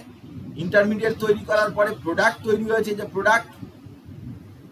প্রোডাক্ট আবার ডিসঅপশন হয়েছে। ডিসঅপশন মানে অ্যাডসর্পশনের উল্টো, মানে এটা বেরিয়ে চলে এসেছে। তো ঠিক যেভাবে আমি ওইখানে স্টেপটা বলেছি, ঠিক একই রকম ভাবে আমি এক্সাম্পলটাও সেই একই রকম ভাবে আমি বললাম, আলাদা কিচ্ছু নয়, ইজি ব্যাপার। এবং হেটেরোজেনিয়াস ক্যাটালিস্ট সেটা ছবি দিয়ে আমি তোকে বোঝালাম, বেশি কথাবার্তা লেখার ব্যাপার নেই। এখানে তুই রিয়াকশন দিয়ে দেখিয়ে দিলেও তুই পুরো নাম্বারই পাবি, এরকম কোনো প্রবলেম কিছু হবে না। তো অ্যাডসর্পশন থিওরি, হেটেরোজেনিয়াস ক্যাটালিস্টের অ্যাডসর্পশন থিওরি যেটা, সেই থিওরির কথা আমি তোকে বললাম। এবারে দেখ যে আরো একটা এখানে দেয়া রয়েছে, এবি ক্যাটালিস্টের সারফেস, তাতে ফ্রি ভ্যালেন্সি আছে। ফ্রি ভ্যালেন্সি মানে ওর একটা ফাঁকা ভ্যালেন্সি আছে। তো অনেক সময় কি হয় না, এবি বলে মলিকিউল ওর সাথে রিয়াকশন করছে, তো একদিকে এ একদিকে বি এরকম ভাবে জুড়ে যায়। তারা আবার নিজেদের মধ্যে এরকম ভাবে তারপরে এবি জোড়ে এবং এবি প্রোডাক্ট তৈরি হয়। এ আলাদা করে বি আলাদা করে ছিল, তারা এরকম জুড়ে গিয়ে প্রোডাক্ট তৈরি হয়। তবে এরকম ব্যাপার খুব একটা দেখা যায় না, এটা রেয়ার কেস, এটা খুব একটা দেখা যায় না। তো এটা খুব একটা হয় না। আগেরটা যেটা অ্যাডসর্পশন থিওরির কথা বললাম, সেটাই বেশি বেশি ক্ষেত্রে দেখা যায়। এই যে থিওরিটা আমি তোকে বললাম অ্যাডসর্পশন থিওরি, সেই থিওরিকে সাপোর্ট করার মতো কি আছে, যে this theory explain the role of active centre, মানে কোথায় কোথায় অ্যাক্টিভ সেন্টার, যে কোথায় কোথায় আটকাতে পারে, মানে ফ্রি ভ্যালেন্সি আছে, which provide more space for more adsorption and concentration increases as a result of increase of rate of reaction. যত তুমি বেশি কনসেন্ট্রেশনের ক্যাটালিস্ট রাখতে পারবে, তত ইনক্রিজ করে rate of the reaction, increase করে, কিন্তু সেটা ফ্রি ভ্যালেন্সি তার থাকতে হবে, তবেই কেবলমাত্র হবে। রাফ সারফেস থাকলে সেটা বেশি ওর গায়ে অ্যাডসর্পশন হয় এবং রেট অফ দ্য রিয়াকশনও কিন্তু বাড়ে। রাফ সারফেস থাকতে হবে, প্লেন সারফেস থাকার চাইতে রাফ সারফেসের ক্ষেত্রেও কিন্তু এই বিষয়গুলো লক্ষ্য করা যায়। তো আমরা আমাদের পরীক্ষার সময় কয়েকটা প্রসেসের জন্য কয়েকটা ক্যাটালিস্টের নাম লিখতে দেয়। আমি তোকে বেশ কয়েকটা দিচ্ছি, কারণ অনেক পরীক্ষাতেই বিভিন্ন বিভিন্ন রকমের দেয় যে কোন প্রসেসে কি ক্যাটালিস্ট ইউজ করা হয়। আমি তোকে খুঁজে খুঁজে যতগুলো আছে মোটামুটি যা যা পরে পরীক্ষায় বলছি। হেবার প্রসেসের সময় finely divided iron molybdenum promoter 200 থেকে 500 450 থেকে মেনলি তোর দরকার আয়রন ক্যাটালিস্ট আর molybdenum promoter Haber process. Ostwald প্রসেসে platinized asbestos temperature 300 degree Celsius, platinized asbestos. তো প্লাটিনাম এখানে ইউজ করা হয়, প্লাটিনাইজড অ্যাসবেস্টাস, এবং এই রিয়াকশানে অসওয়াল্ড প্রসেসে এটা ইউজ করা হয়।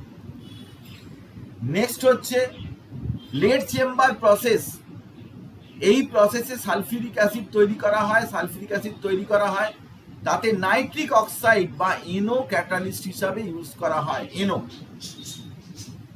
কন্ট্যাক্ট প্রসেসে কি না প্লাটিনাইজড অ্যাসবেস্টাস এবং vanadium pentoxide or vanadium pentoxide use করা হয় কন্ট্যাক্ট প্রসেস। এগুলো সব নাম করা প্রসেস, এবং তাতে কি ক্যাটালিস্ট ইউজ করা হয়। ডেকন প্রসেস, এটা হচ্ছে ক্লোরিন তৈরি করা হয় এই প্রসেসে। ডেকন প্রসেস ক্লোরিন তৈরি করা হয়, manufacture of hydrogen chloride, chlorine তৈরি করা হয়, তাতে কিউপ্রিক ক্লোরাইড ক্যাটালিস্ট হিসাবে কাজ করে। বোস প্রসেস, হাইড্রোজেন তৈরি করা হয়, বোস প্রসেস, এখানে ফেরিক অক্সাইড এবং ক্রোমিক অক্সাইড ক্যাটালিস্ট হিসাবে ইউজ করা হয়। মিথানল তৈরি করার সময় কার্বন মনোক্সাইড হাইড্রোজেন দিয়ে methanol, zinc oxide chromic oxide catalyst হিসাবে, ক্রোমিক অক্সাইড প্রোমোটার হিসাবে ইউজ করা হয়। কি প্রসেস এবং কি ক্যাটালিস্ট একটু পরে মনে রাখতে হবে। এছাড়াও হাইড্রোজেনেশন অফ ভেজিটেবল অয়েল, তাতে কিন্তু নিকেল, এটা কিন্তু বেশি দরকার, এটা পরীক্ষায় দেয়, অনেকবার দিয়েছে। Nickel finely divided nickel powder. Manufacture of ethyl alcohol by fermentation sugar solution থেকে ইনভার্টেজ এনজাইম এবং জাইমেজ ইস্ট এনজাইম ইউজ করা হয়, এগুলো কিন্তু ক্যাটালিস্ট হিসাবে কাজ করে, ক্যাটালিস্ট হিসাবে কাজ করে। এটা সুগার থেকে তোর ইথাইল অ্যালকোহল তৈরি করার সময়। এরপরে চলে আয় manufacture of ethyl alcohol starch থেকে, সেখানে ডায়াটেজ এনজাইম, মাল্টোজ, জাইমেজ, এইসব এনজাইম ইউজ করা হয় ক্যাটালিস্ট হিসাবে। Manufacture of acetic acid from ethyl alcohol, mycoderma aceti বলে একটা এনজাইম, মাইক্রোডার্মা অ্যাসিটি, সেটা ইউজ করা হয়। Berzelius process for the preparation of petrol from coal, coal থেকে পেট্রোল তৈরি করার সময় ফেরিক অক্সাইড ক্যাটালিস্ট ইউজ করা হয়।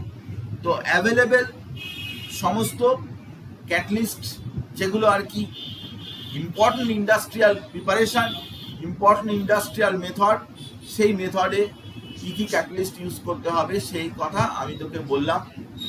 খুব ইনফরমেটিভ, অনেক প্রশ্ন দেয় এখান থেকে। তো ক্যাটালিস্টের পার্টটা, এই জিনিসগুলো অবশ্যই দরকার।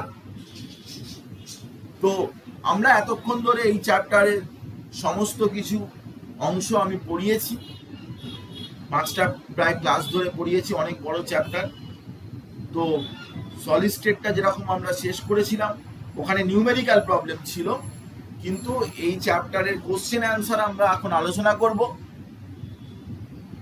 তো এই কোশ্চেন অ্যান্সারগুলো, যেগুলো আমি কোশ্চেনও পাঠিয়ে দেবো, অ্যান্সারও পাঠিয়ে দেবো, কিন্তু এই কোশ্চেনগুলো এখানে কিন্তু কোনো নিউমেরিক্যাল প্রবলেম নেই এই চ্যাপ্টারের। বাকি আরও 3টে চ্যাপ্টার রয়েছে যেগুলো আমরা পড়বো। এরপরে আমরা কাইনেটিক্স, কেমিক্যাল কাইনেটিক্স, খুব ইম্পর্টেন্ট চ্যাপ্টার কেমিক্যাল কাইনেটিক্স, একটু ছোট চ্যাপ্টার, সাইজে ছোট, সেটা আমরা এরপরে স্টার্ট করব। পরের দিনকার আমরা কেমিক্যাল কাইনেটিক্স চ্যাপ্টারটা স্টার্ট করব বলে ভেবেছি, কারণ একটা বড় চ্যাপ্টার পড়া হলো, এবারে ছোট চ্যাপ্টার পড়া দরকার। ছোট, খুব ছোট তো সব সময় হবে না, এখানে সব চ্যাপ্টারই একটু সাইজটা বড় বড়। তো যাকে এখন তো সলিড স্টেটের নোটস ফোর্স এই পাইনি, এইসব হয়েছে টয়েছে। তো যাকে পরীক্ষাটা না হয় আমরা একটু পরেই নেবো, না হয় পিছিয়ে দিচ্ছি, যে নোটস ফোটস নেই, আমার কাছেই পড়ে রয়েছে নোটস, যার যা নোটস বাকি রয়েছে ইত্যাদি অবস্থা এরকম ধরনের হয়ে আছে। আবার লকডাউন কালকে থেকে শুরু হয়ে যাচ্ছে, এরকম নানান রকমের পরিস্থিতি চলছে। তো সব মিলিয়ে আর কি ব্যাপারটা খুবই গোলমেলে অবস্থা। তার মধ্যে থেকেই পড়াশোনা করতে হবে, সিলেবাসটা যতদূর সম্ভব আমাদের এগিয়ে নিয়ে যেতে হবে যতটা সম্ভব। কি হবে না হবে তো কিছুই বোঝা যাচ্ছে না, কিন্তু পড়াশোনা তো করতে হবে। পড়াশোনা না করলে তো ভুলে যাবি, সব প্রবলেম হয়ে যাবে। সেই জন্য পড়াশোনাটা চালিয়ে যেতে হবে। তো চল আমরা এই সারফেস কেমিস্ট্রি চ্যাপ্টার থেকে আমরা কোশ্চেন অ্যান্সার, কিরকম ধরনের বোর্ডসে কোশ্চেন এসছে বিভিন্ন বছরে এবং তার অ্যান্সার কি হবে সেটা নিয়ে আমরা ডিসকাস করি। চল, তো আমরা প্রথমেই যে কোশ্চেনটা নিয়ে আলোচনা করব সে কোশ্চেনটা হচ্ছে তোর অ্যাডজর্পশনের একটা কোশ্চেন। অ্যাডজর্পশনের একটা গুরুত্বপূর্ণ question, how is adsorption of a gas related to its critical temperature. দেখবি অ্যাডজর্পশনে আমি ক্রিটিক্যাল টেম্পারেচারের সাথে অ্যাডজর্পশনের যে রিলেশনশিপ সেগুলো নিয়ে আমি বলেছিলাম, পড়িয়েছিলাম এবং আমি সেটা নিয়ে বলেছিলাম। তো এখানে আমরা বিষয়টা নিয়ে একটু ডিসকাস করে দিই, বলে দিই। এখানে আবার কোশ্চেন হিসাবে দিয়েছে, তো আমরা সে ব্যাপারটা একটু বলছি। প্রথম কথা হচ্ছে যে অ্যাডজর্পশন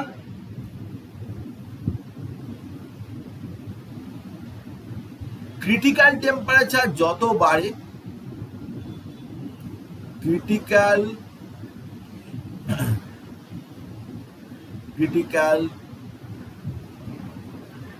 টেম্পারেচার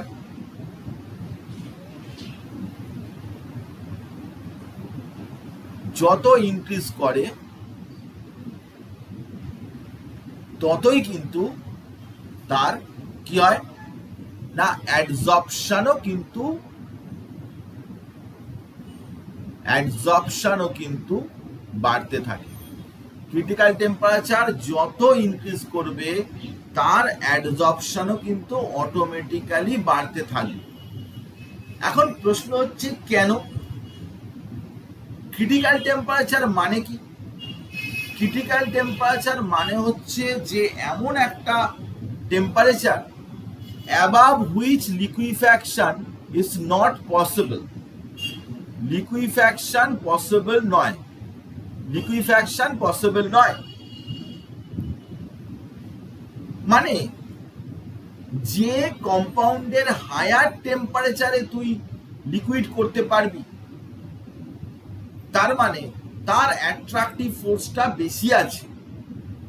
আজকে তুই দেখ যে আমরা এখানে ধর আমি কথার কথা বলছি যে ক্রিটিক্যাল টেম্পারেচার কার্বন ডাই অক্সাইডের ক্রিটিক্যাল টেম্পারেচার হচ্ছে 31 ডিগ্রি সেলসিয়াস।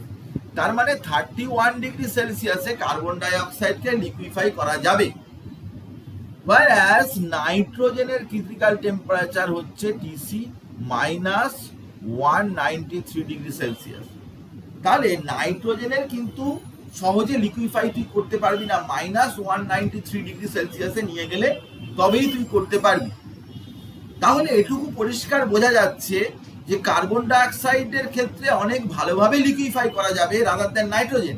তার মানে কার্বন ডাই অক্সাইডের অ্যাট্রাকটিভ ফোর্স অনেক বেশি আছে এবং সেই জন্য কার্বন ডাই অক্সাইডকে সহজে লিকুইফাই করা যাচ্ছে। তার মানে অ্যাডজর্পশনও কিন্তু ভালো হবে। ক্রিটিক্যাল টেম্পারেচার বাড়া মানে অ্যাডজর্পশনও ভালো হওয়া। তো দেখ আমরা সেই কথাটাই বলছি যে higher the critical temperature of a gas, greater the ease of liquefaction of the gas, that is larger the van der Waal attractive force. Therefore greater is it's absorption. খুব ইজি ব্যাপার, যে ক্রিটিক্যাল টেম্পারেচার যত বাড়ে তত তাকে liquefy করার tendency তত বাড়ে, মানে ভ্যান ডার ওয়াল অ্যাট্রাকটিভ ফোর্সটা তত বেশি হয় এবং অ্যাডজর্পশনও তত বেশি হয়, কারণ অ্যাডজর্পশন তো ভ্যান ডার ওয়াল ফোর্সের উপরে ডিপেন্ড করে।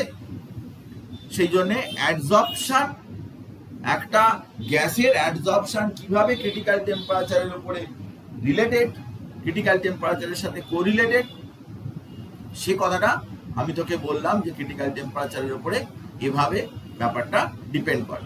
তো আশা করছি বুঝতে পেরেছিস, ক্রিটিক্যাল টেম্পারেচার বাড়লেই অ্যাডজর্পশন বাড়বে, কারণ গ্যাসকে সহজে লিকুইফাই করা যাবে এবং গ্যাসের অ্যাট্রাকটিভ ফোর্সটা কিন্তু বেশি থাকবে। নেক্সট প্রশ্নে আমি চলে আসছি। দেখ যে which of the two, absorption and adsorption, is a surface phenomenon? আমি বরাবরই বলে এসেছি যে অ্যাবজর্পশন এটা কিন্তু বাল্ক ফেনোমেনন, বাল্ক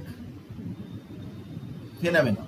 কারণ এক জায়গায় অনেক মলিকিউলস রয়েছে, কিছু আছে সারফেসে কিন্তু কিছু আছে ভিতরে, ভিতরে যে মলিকিউল আছে সেটাতে হয় অ্যাবজর্পশন, কিন্তু সারফেসে যে মলিকিউল আছে এখানে হয় কি অ্যাডজর্পশন, অ্যাডজর্পশন হয়, এখানে অ্যাডজর্পশন হয়, কিন্তু বাল্কে যে মলিকিউল আছে সেখানে অ্যাবজর্পশন হয়। তো সেই জন্য আমরা বলছি যে এখানে অবশ্যই কিন্তু অ্যাডজর্পশন, অ্যাডজর্পশন হচ্ছে সারফেস ফেনোমেনন। তো অ্যান্সার হবে অ্যাডজর্পশন, অ্যাডজর্পশন হবে সারফেস ফেনোমেনন। তো বোঝা গেল, সোজা প্রশ্ন, ইজি প্রশ্ন। 3 নম্বর প্রশ্নে চলে আসছে। Compare the heat of adsorption of physical and chemical adsorption. দেখ হিট অফ অ্যাডজর্পশন কথাটার মানে কি? দেখ আমি তোকে বলছি যে কোনো একটা ধর মেটাল সারফেস রয়েছে, তার উপরে ধর তুই কোনো এক্স বলে একটা গ্যাস তুই ওর উপরে আটকাচ্ছিস, তো এম এক্স এরকম ভাবে আটকালো, এটা যেটা হলো এটাকে বলে কি ফিজিজর্পশন, কারণ এখানে শুধুমাত্র ভ্যান ডার ওয়াল অ্যাট্রাকশন রয়েছে, কিন্তু ধর এম বলে একটা সারফেস আছে তার উপরে এক্স তুই আটকাচ্ছিস, এম এর সাথে এক্স এর কেমিক্যাল বন্ড হলো, কেমিক্যাল বন্ড হলো, তখন তাকে আমি বলবো কি না কেমিজর্পশন, তখন তাকে বলবো কেমিজর্পশন। এখন এই কেমিজর্পশন সেটা কিন্তু বন্ড হচ্ছে, তো কোথায় কতটা ডেল্টা এইচ, ডেল্টা এইচ হচ্ছে হিট অফ রিয়াকশন, কতটা লিবারেট করছে, ডেল্টা এইচ কতটা লিবারেট করছে। তো হিট অফ রিয়াকশন বা হিট অফ অ্যাডজর্পশন যেটা, সেটাই হচ্ছে যখন ভ্যান ডার ওয়াল ফোর্স, এটাকে যদি বলি ডেল্টা এইচ 1, এটাকে যদি বলি 2, তাহলে ডেল্টা এইচ 1 এর চাইতে সবসময় কিন্তু ডেল্টা এইচ 2 সবসময় বেশি হবে। কেন বেশি হবে? না, আসলে ডেল্টা এইচ 2টা কেমিক্যাল বন্ড হচ্ছে, ওখানে কিন্তু হিট চেঞ্জ কিন্তু সবসময় বেশি হবে, কারণ ওখানে বন্ড তৈরি হচ্ছে, ওখানে এনার্জি লিবারেশনটা আরো বেশি হবে। ভ্যান ডার ওয়াল ফোর্স তো উইক, এটা তো উইক, আর এটা তো কেমিক্যাল বন্ড তো অনেক বেশি স্ট্রং, তো ডেল্টা এইচ 1 এর চাইতে ডেল্টা এইচ 2 অবশ্যই বেশি হবে। এবং আমরা যদি ফিজিক্যাল অ্যাডজর্পশন এবং কেমিক্যাল অ্যাডজর্পশনকে কম্পেয়ার করি, তাহলে সবসময়তেই তুই এটা মনে রাখবি যে হিট অফ অ্যাডজর্পশন কেমিক্যাল অ্যাডজর্পশনে অনেক বেশি ফিজিক্যাল অ্যাডজর্পশনের চাইতে। তো তাই আমরা অ্যান্সারটা একবার দেখে নেব যে heat of adsorption of chemical adsorption is high, কত না 200 থেকে প্রায় 200 থেকে প্রায় 400 kilojoule per mole. whereas heat of hydrogenation for physical adsorption সেখানে কিন্তু লো অর্ডার 20 থেকে 40 কিলোজুল পার মোল। তাহলে একটা হচ্ছে 20 থেকে 40 ভ্যান্ডাল ফোর্স, অনেক কম অ্যাট্রাকটিভ ফোর্স 20 থেকে 40, কিন্তু এটা হিট অফ অ্যাডসর্পশন, এটা কিন্তু কেমিক্যাল অ্যাডসর্পশনের ক্ষেত্রে 200 থেকে 400 কিলোজুল পার মোল, অনেক অনেক বেশি, কম্পেয়ার করলে দেখাচ্ছে যে অনেকটাই বেশি। তো সেই জন্য আমরা এই প্রশ্নটার উত্তরও বুঝতে পারলাম যে হিট অফ অ্যাডসর্পশন, ফিজিক্যাল অ্যাডসর্পশন বা ফিজিজর্পশন এবং কেমিক্যাল অ্যাডসর্পশন বা কেমিজর্পশন কার ক্ষেত্রে বেশি হবে না হবে সেটা নিয়ে আমি তোকে বললাম। এটা হচ্ছে হিট অফ অ্যাডসর্পশন এর রিলেটেড প্রশ্ন। ভ্যালুটাও মনে রাখতে পারিস, কেমিজর্পশনে 200 থেকে 400 আর এটাতে 20 থেকে 40, মানে একটা করে শূন্য বেশি আছে, একটা করে জিরো এখানে বেশি আছে। কেমিজর্পশনেতে একটা করে জিরো বেশি আছে, ফিজিজর্পশনে একটা করে জিরো কম আছে। তো 3 নম্বর প্রশ্ন আমরা আলোচনা করলাম। 4 নম্বর প্রশ্ন, আচ্ছা, in case of chemisorption why adsorption first increases then decreases with temperature? খুব ভালো প্রশ্ন, অনেকবারই পরীক্ষায় এই প্রশ্ন দিয়েছে, ভেরি ইম্পর্টেন্ট প্রশ্ন, ভালো করে বুঝতে হবে। আমরা সাধারণত কি জানি, দেখ আমি তোকে বিষয়টা খুলে বলছি।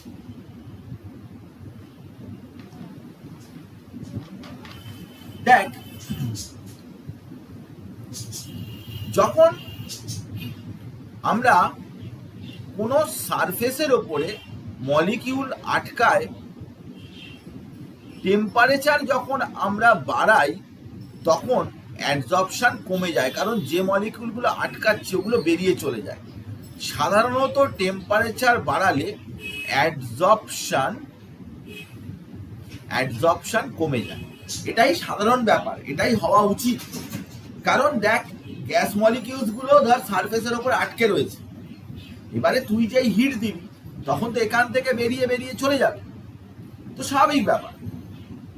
কিন্তু কেমিজর্পশনের সময় কি হয়, প্রথমে কিন্তু ইনক্রিজ করে টেম্পারেচার বাড়ালেও, কিন্তু দেন ডিক্রিজেস। কেন এমনটা হয় দেখ, আমি তোকে বলছি যে কেমিজর্পশনে কি হয়, কেমিজর্পশন সেখানে কি হয় না, কেমিক্যাল বন্ড হয়। কেমিক্যাল বন্ডের জন্য কি দরকার, দ্যাট রিকোয়ার্স এনার্জি। তো কেমিজর্পশনে হওয়ার জন্য প্রথমে কিন্তু এনার্জির দরকার লাগে, তাই তুই যেই টেম্পারেচার এখানে বাড়াবি তত কিন্তু অ্যাডসর্পশন বাড়বে, কারণ টেম্পারেচার দরকার লাগছে। কিন্তু একটা সময় বাদে গিয়ে ওখানে স্যাচুরেশন লিমিটে পৌঁছে যায়। স্যাচুরেশন লিমিট মানে কি, সমস্ত জায়গায় মলিকিউল সব আটকে গেছে, অ্যাডসর্পশন পুরোপুরি হয়ে গেছে, স্যাচুরেশন পয়েন্ট। তারপরে যদি তুমি টেম্পারেচার যদি দাও তাহলে কিন্তু এখান থেকে কি হবে, ডিসঅর্পশন হবে। তার মানে কেমিজর্পশনে প্রথমে অ্যাডসর্পশনের সাথে সাথে টেম্পারেচারের সাথে সাথে বাড়বে অ্যাডসর্পশন, কিন্তু তারপরে আস্তে আস্তে টেম্পারেচার বাড়লে কিন্তু কমতে থাকবে। এটাই হচ্ছে প্রসেস, এইভাবেই কিন্তু ব্যাপারটা হয়। তো আমরা যে কথাটা বলছি সেটা জাস্টিফাই করছি যে কেমিজর্পশন, দেখ ভালো করে, ইনভলভস অ্যাক্টিভেশন এনার্জি, তার এনার্জি দরকার। Initial increase in the chemisorption is due to the fact that heat supply acts as activation energy and more molecules of activated to gain energy and energy greater than activation energy, therefore adsorption increase.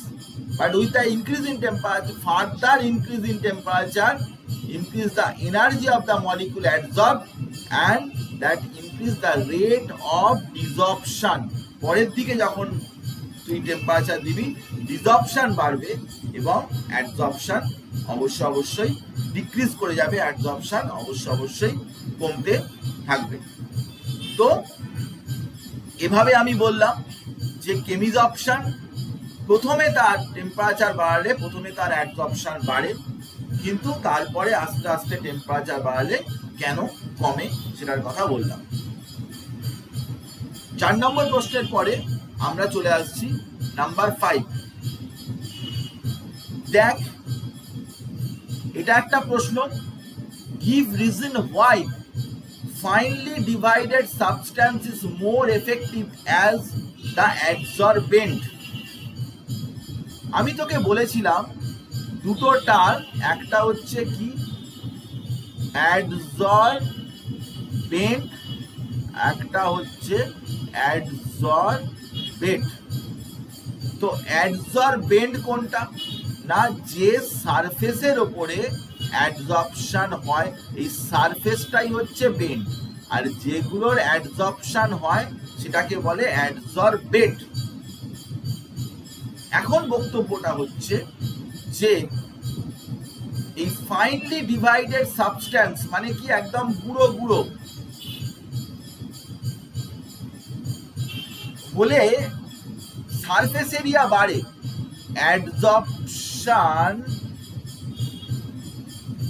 adsorption rate depends on the surface area of the adsorbent। তার surface এরিয়ার উপরে depend করে। as the surface area increases, rate of adsorption কি হবে, increase করবে। তো গুঁড়ো গুঁড়ো জিনিসের surface area greater surface area, গুঁড়ো জিনিসের সারফেস এরিয়া বেশি। এই যে এখানে গুঁড়ো জিনিস আছে এগুলোর গ্রেটার সারফেস এরিয়া, এটার কম surface area, less surface area. এর সারফেস এরিয়া কম, গুঁড়ো করে দিলে তার সারফেস এরিয়া বেশি। তো সারফেস এরিয়া বেশি মানে তার এফেক্টিভনেস অ্যাডসর্পশনে অনেক বেশি হবে, এবং যে কারণে আমরা বলছি যে সেখানে কিন্তু অ্যাডসর্পশনটাও অনেক ভালো হবে, এটার কথা বললাম।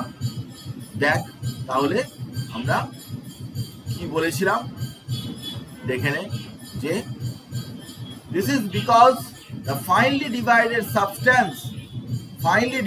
substance has larger surface area and hence the larger adsorption occurs। সেখানে কিন্তু অ্যাডসর্পশনটা ভালো হবে, বেটার হবে।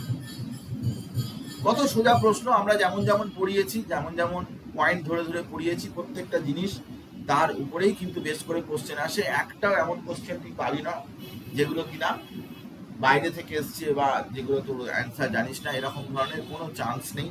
সব প্রশ্নগুলোর কিন্তু উত্তর তোর জানা থাকবে যদি যেরকম পড়ানো হচ্ছে সেরকম যদি তুই ভালো করে পড়তে থাকিস। এরপর দেখ যে আমরা এখানে প্রশ্নটা দেওয়া হয়েছে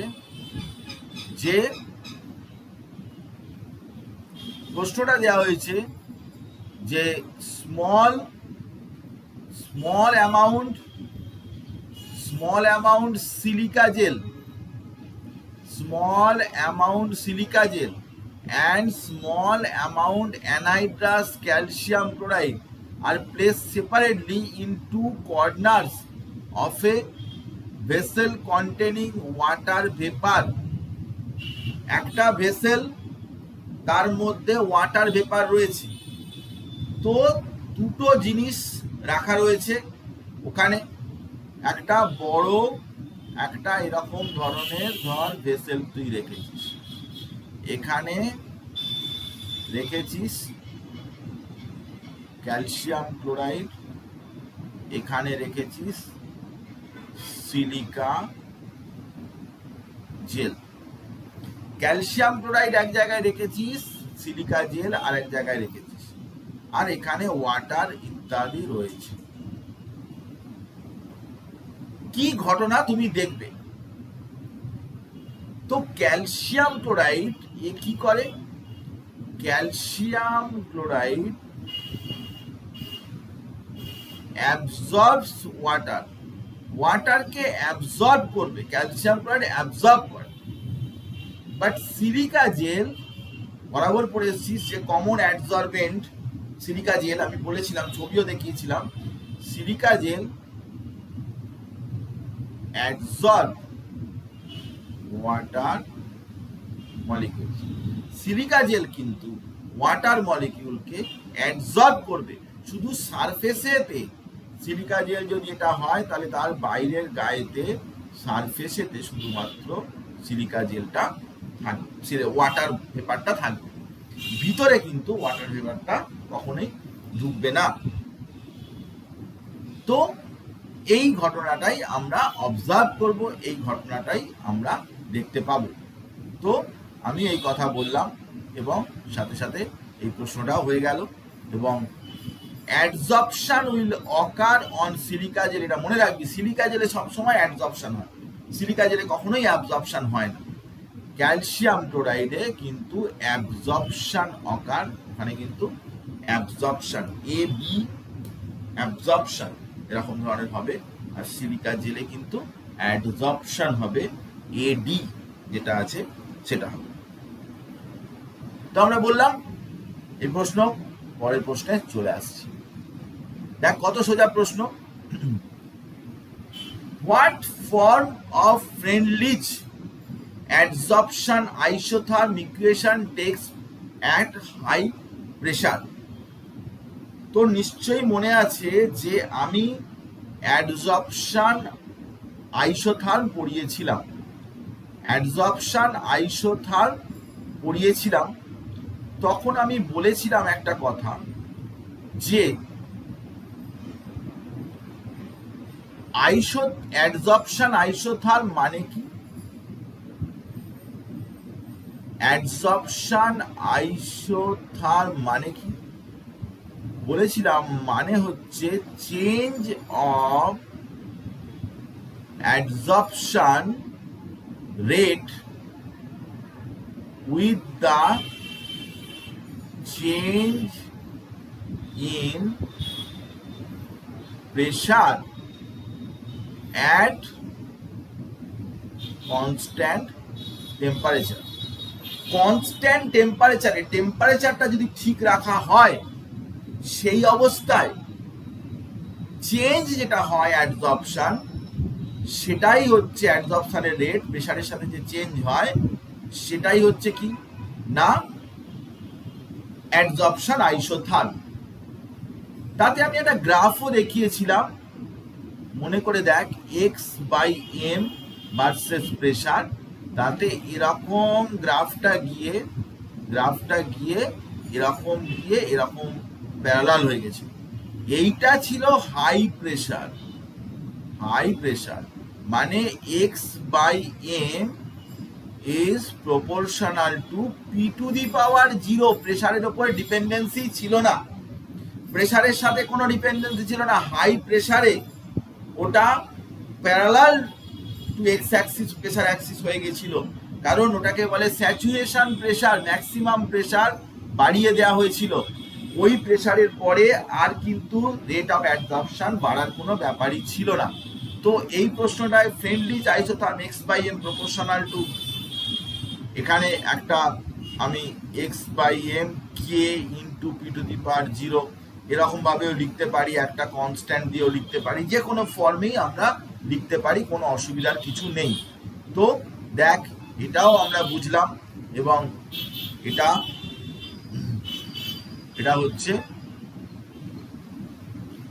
এখানে লেখা নেই ঠিক করে, x by m equals to k into p to the power 0।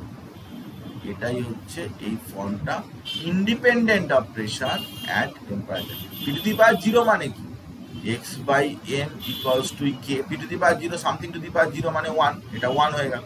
তাহলে এক্স বাই এম এটা হচ্ছে কি কনস্ট্যান্ট, ইন্ডিপেন্ডেন্ট অন প্রেশার, প্রেশারের উপরে কোনো ডিপেন্ড করবে না, ডিপেন্ডেন্সি নেই, সেটার কথা বললাম। তো ফেনলিচ অ্যাডসর্পশন আইসোথার্ম ইকুয়েশন হাই প্রেসারে কি ফর্ম হয়, হাই প্রেসারে, লো প্রেসারে, ইন্টারমিডিয়েট প্রেসারে, এসব সব কথাই আমি বলেছিলাম।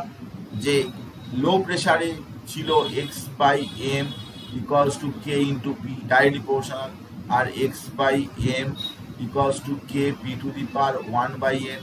ইন্টারমিডিয়েট প্রেসারে এগুলো পড়বি, দেখবি আমি পড়িয়েছি, প্রত্যেকটা জিনিসই আমি পড়িয়েছি, পরীক্ষায় দেয় এগুলো, এগুলো সবসময় পরীক্ষায় পড়ে, যেগুলো যেগুলো আমি পড়িয়েছি সবই এগুলো ইম্পর্টেন্ট জিনিস, পরীক্ষায় পড়ে। তো সেগুলোই কিছু কিছু কোশ্চেন দেখাচ্ছি যাতে করে বুঝতে পারিস যে পড়াটা ঠিকঠাক হচ্ছে কিনা। এখানে পরের প্রশ্ন যে why lyophilic colloid salts are more stable than lyophobic colloid salt? আমি দু রকমের কোলয়েডের কথা বলেছিলাম। লায়োফিলিক হচ্ছে কি না সলভেন্ট লাভিং, আর লায়োফোবিক মানে হচ্ছে সলভেন্ট হেটিং, সলভেন্ট অপছন্দ করে। তো লায়োফিলিক কোলয়েডের উপরে যে চার্জ থাকে, ধর নেগেটিভ চার্জ আছে, এর বাইরের গায়েতে একটা সলভেন্টের লেয়ার থাকে, SOLVENT, সলভেন্ট লেয়ার থাকে। সেই লেয়ারটা এটাকে প্রোটেকশন দেয়, সলভেন্ট লেয়ার থাকে এবং লেয়ারটা ওটাকে প্রোটেকশন দেয়। কিন্তু লায়োফোবিক সলভেন্ট হেটিং এ কিন্তু এই যে চার্জ থাকে এর বাইরে এরকম সলভেন্টের লেয়ার থাকে না, এরকম বিক্ষিপ্তভাবে লেয়ার থাকে, সলভেন্টের অনেক ফাঁকা জায়গা থাকে। সেই জন্যে এই কোলয়েডগুলো হয় লায়োফোবিক কোলয়েড সবসময় আনস্টেবল হয়, কারণ সলভেন্ট হোমোজেনিয়াসলি চারিদিকে কিন্তু বেরিয়ার করে থাকে না, অনেক ফাঁকা জায়গা থাকে, যে কারণে বলা হচ্ছে যে লায়োফিলিক কোলয়েড অনেক বেশি স্টেবল। তার এই চার্জকে কিন্তু কেউ নিউট্রালাইজ করতে পারবে না, এই চার্জকে নিউট্রালাইজ করতে গেলে তাকে সলভেন্টের বেরিয়ার একটা ক্রস করে আসতে হবে। তো আমি তোকে বললাম যে কেন লায়োফিলিক কোলয়েডগুলো বেশি স্টেবল। লায়োফিলিক কোলয়েডস আর more stable because they are highly hydrated in solution, তারা কিন্তু সলিউশনে কিন্তু ভীষণভাবে হাইড্রেটেড কন্ডিশনে থাকে, ওয়াটার কিন্তু তার চারিধারে ঘিরে থাকে, হাইড্রেটেড কন্ডিশনে থাকে। সেই কারণে আমরা বলছি যে লায়োফিলিক কোলয়েডস আর মোর স্টেবল দেন লায়োফোবিক কোলয়েডস, লায়োফিলিক কোলয়েডস আর মোর স্টেবল দেন লায়োফোবিক কোলয়েডস, এই কথা আমি বললাম তোকে।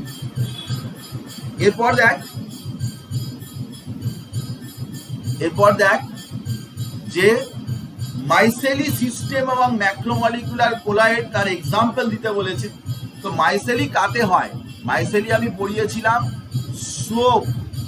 সোপ ডিটারজেন্ট এগুলোতে হয়। ম্যাক্রোমলিকুলার এটা হচ্ছে প্রোটিন মলিকিউলসে, এরকম ধরনের প্রোটিন হচ্ছে ম্যাক্রোমলিকিউল, প্রোটিন হচ্ছে অনেক বড় মলিকিউল। তো তুই যখন এগুলো এক্সাম্পল মনে রাখতে হয়, এক্সাম্পল দিতে পারে পরীক্ষায়, চাইতে পারে যে মাইসেলি ফরমেশন বা ম্যাক্রোমলিকুলার কোলয়েড ফরমেশন এগুলো কার কার ক্ষেত্রে হয় না ক্ষেত্রে হয় সেগুলো জিজ্ঞাসা করতে পারে। তো আমরা বললাম যে সোপ মানে সোপের একটা ফর্মুলা লিখে দিবি, বেটার যে এখানে লেখা আছে সোডিয়াম স্টিয়ারেট C17H35C+, ম্যাক্রোমলিকুল তো প্রোটিন, স্টার্চ, জিলাটিন এগুলো লিখতে পারিস, আগার জেল ফেল হেনা তেনা লিখতে পারিস। ম্যাক্রোমলিকুলার কোলয়েড তো মাইসেলি তো সোপই হয়, যে কোনো একটা সামানের ফর্মুলা দিয়ে দিবি, C17, সোডিয়াম ওলেট, সোডিয়াম স্টিয়ারেট, এরকম ধরনের অনেক আছে ইত্যাদি বললাম। আরো একটা কোশ্চেন দিয়ে রাখ, what is the difference in nature of dilute soap solution and concentrate soap solution? দেখ, ডাইলুট সোপ সলিউশন আর কনসেন্ট্রেট সোপ সলিউশনের মধ্যে ডিফারেন্স হচ্ছে এটাই যে ডাইলুট সোপ সলিউশন এটা ট্রু সলিউশন ফর্ম করে, ডাজ নট ফর্ম মাইসেলি।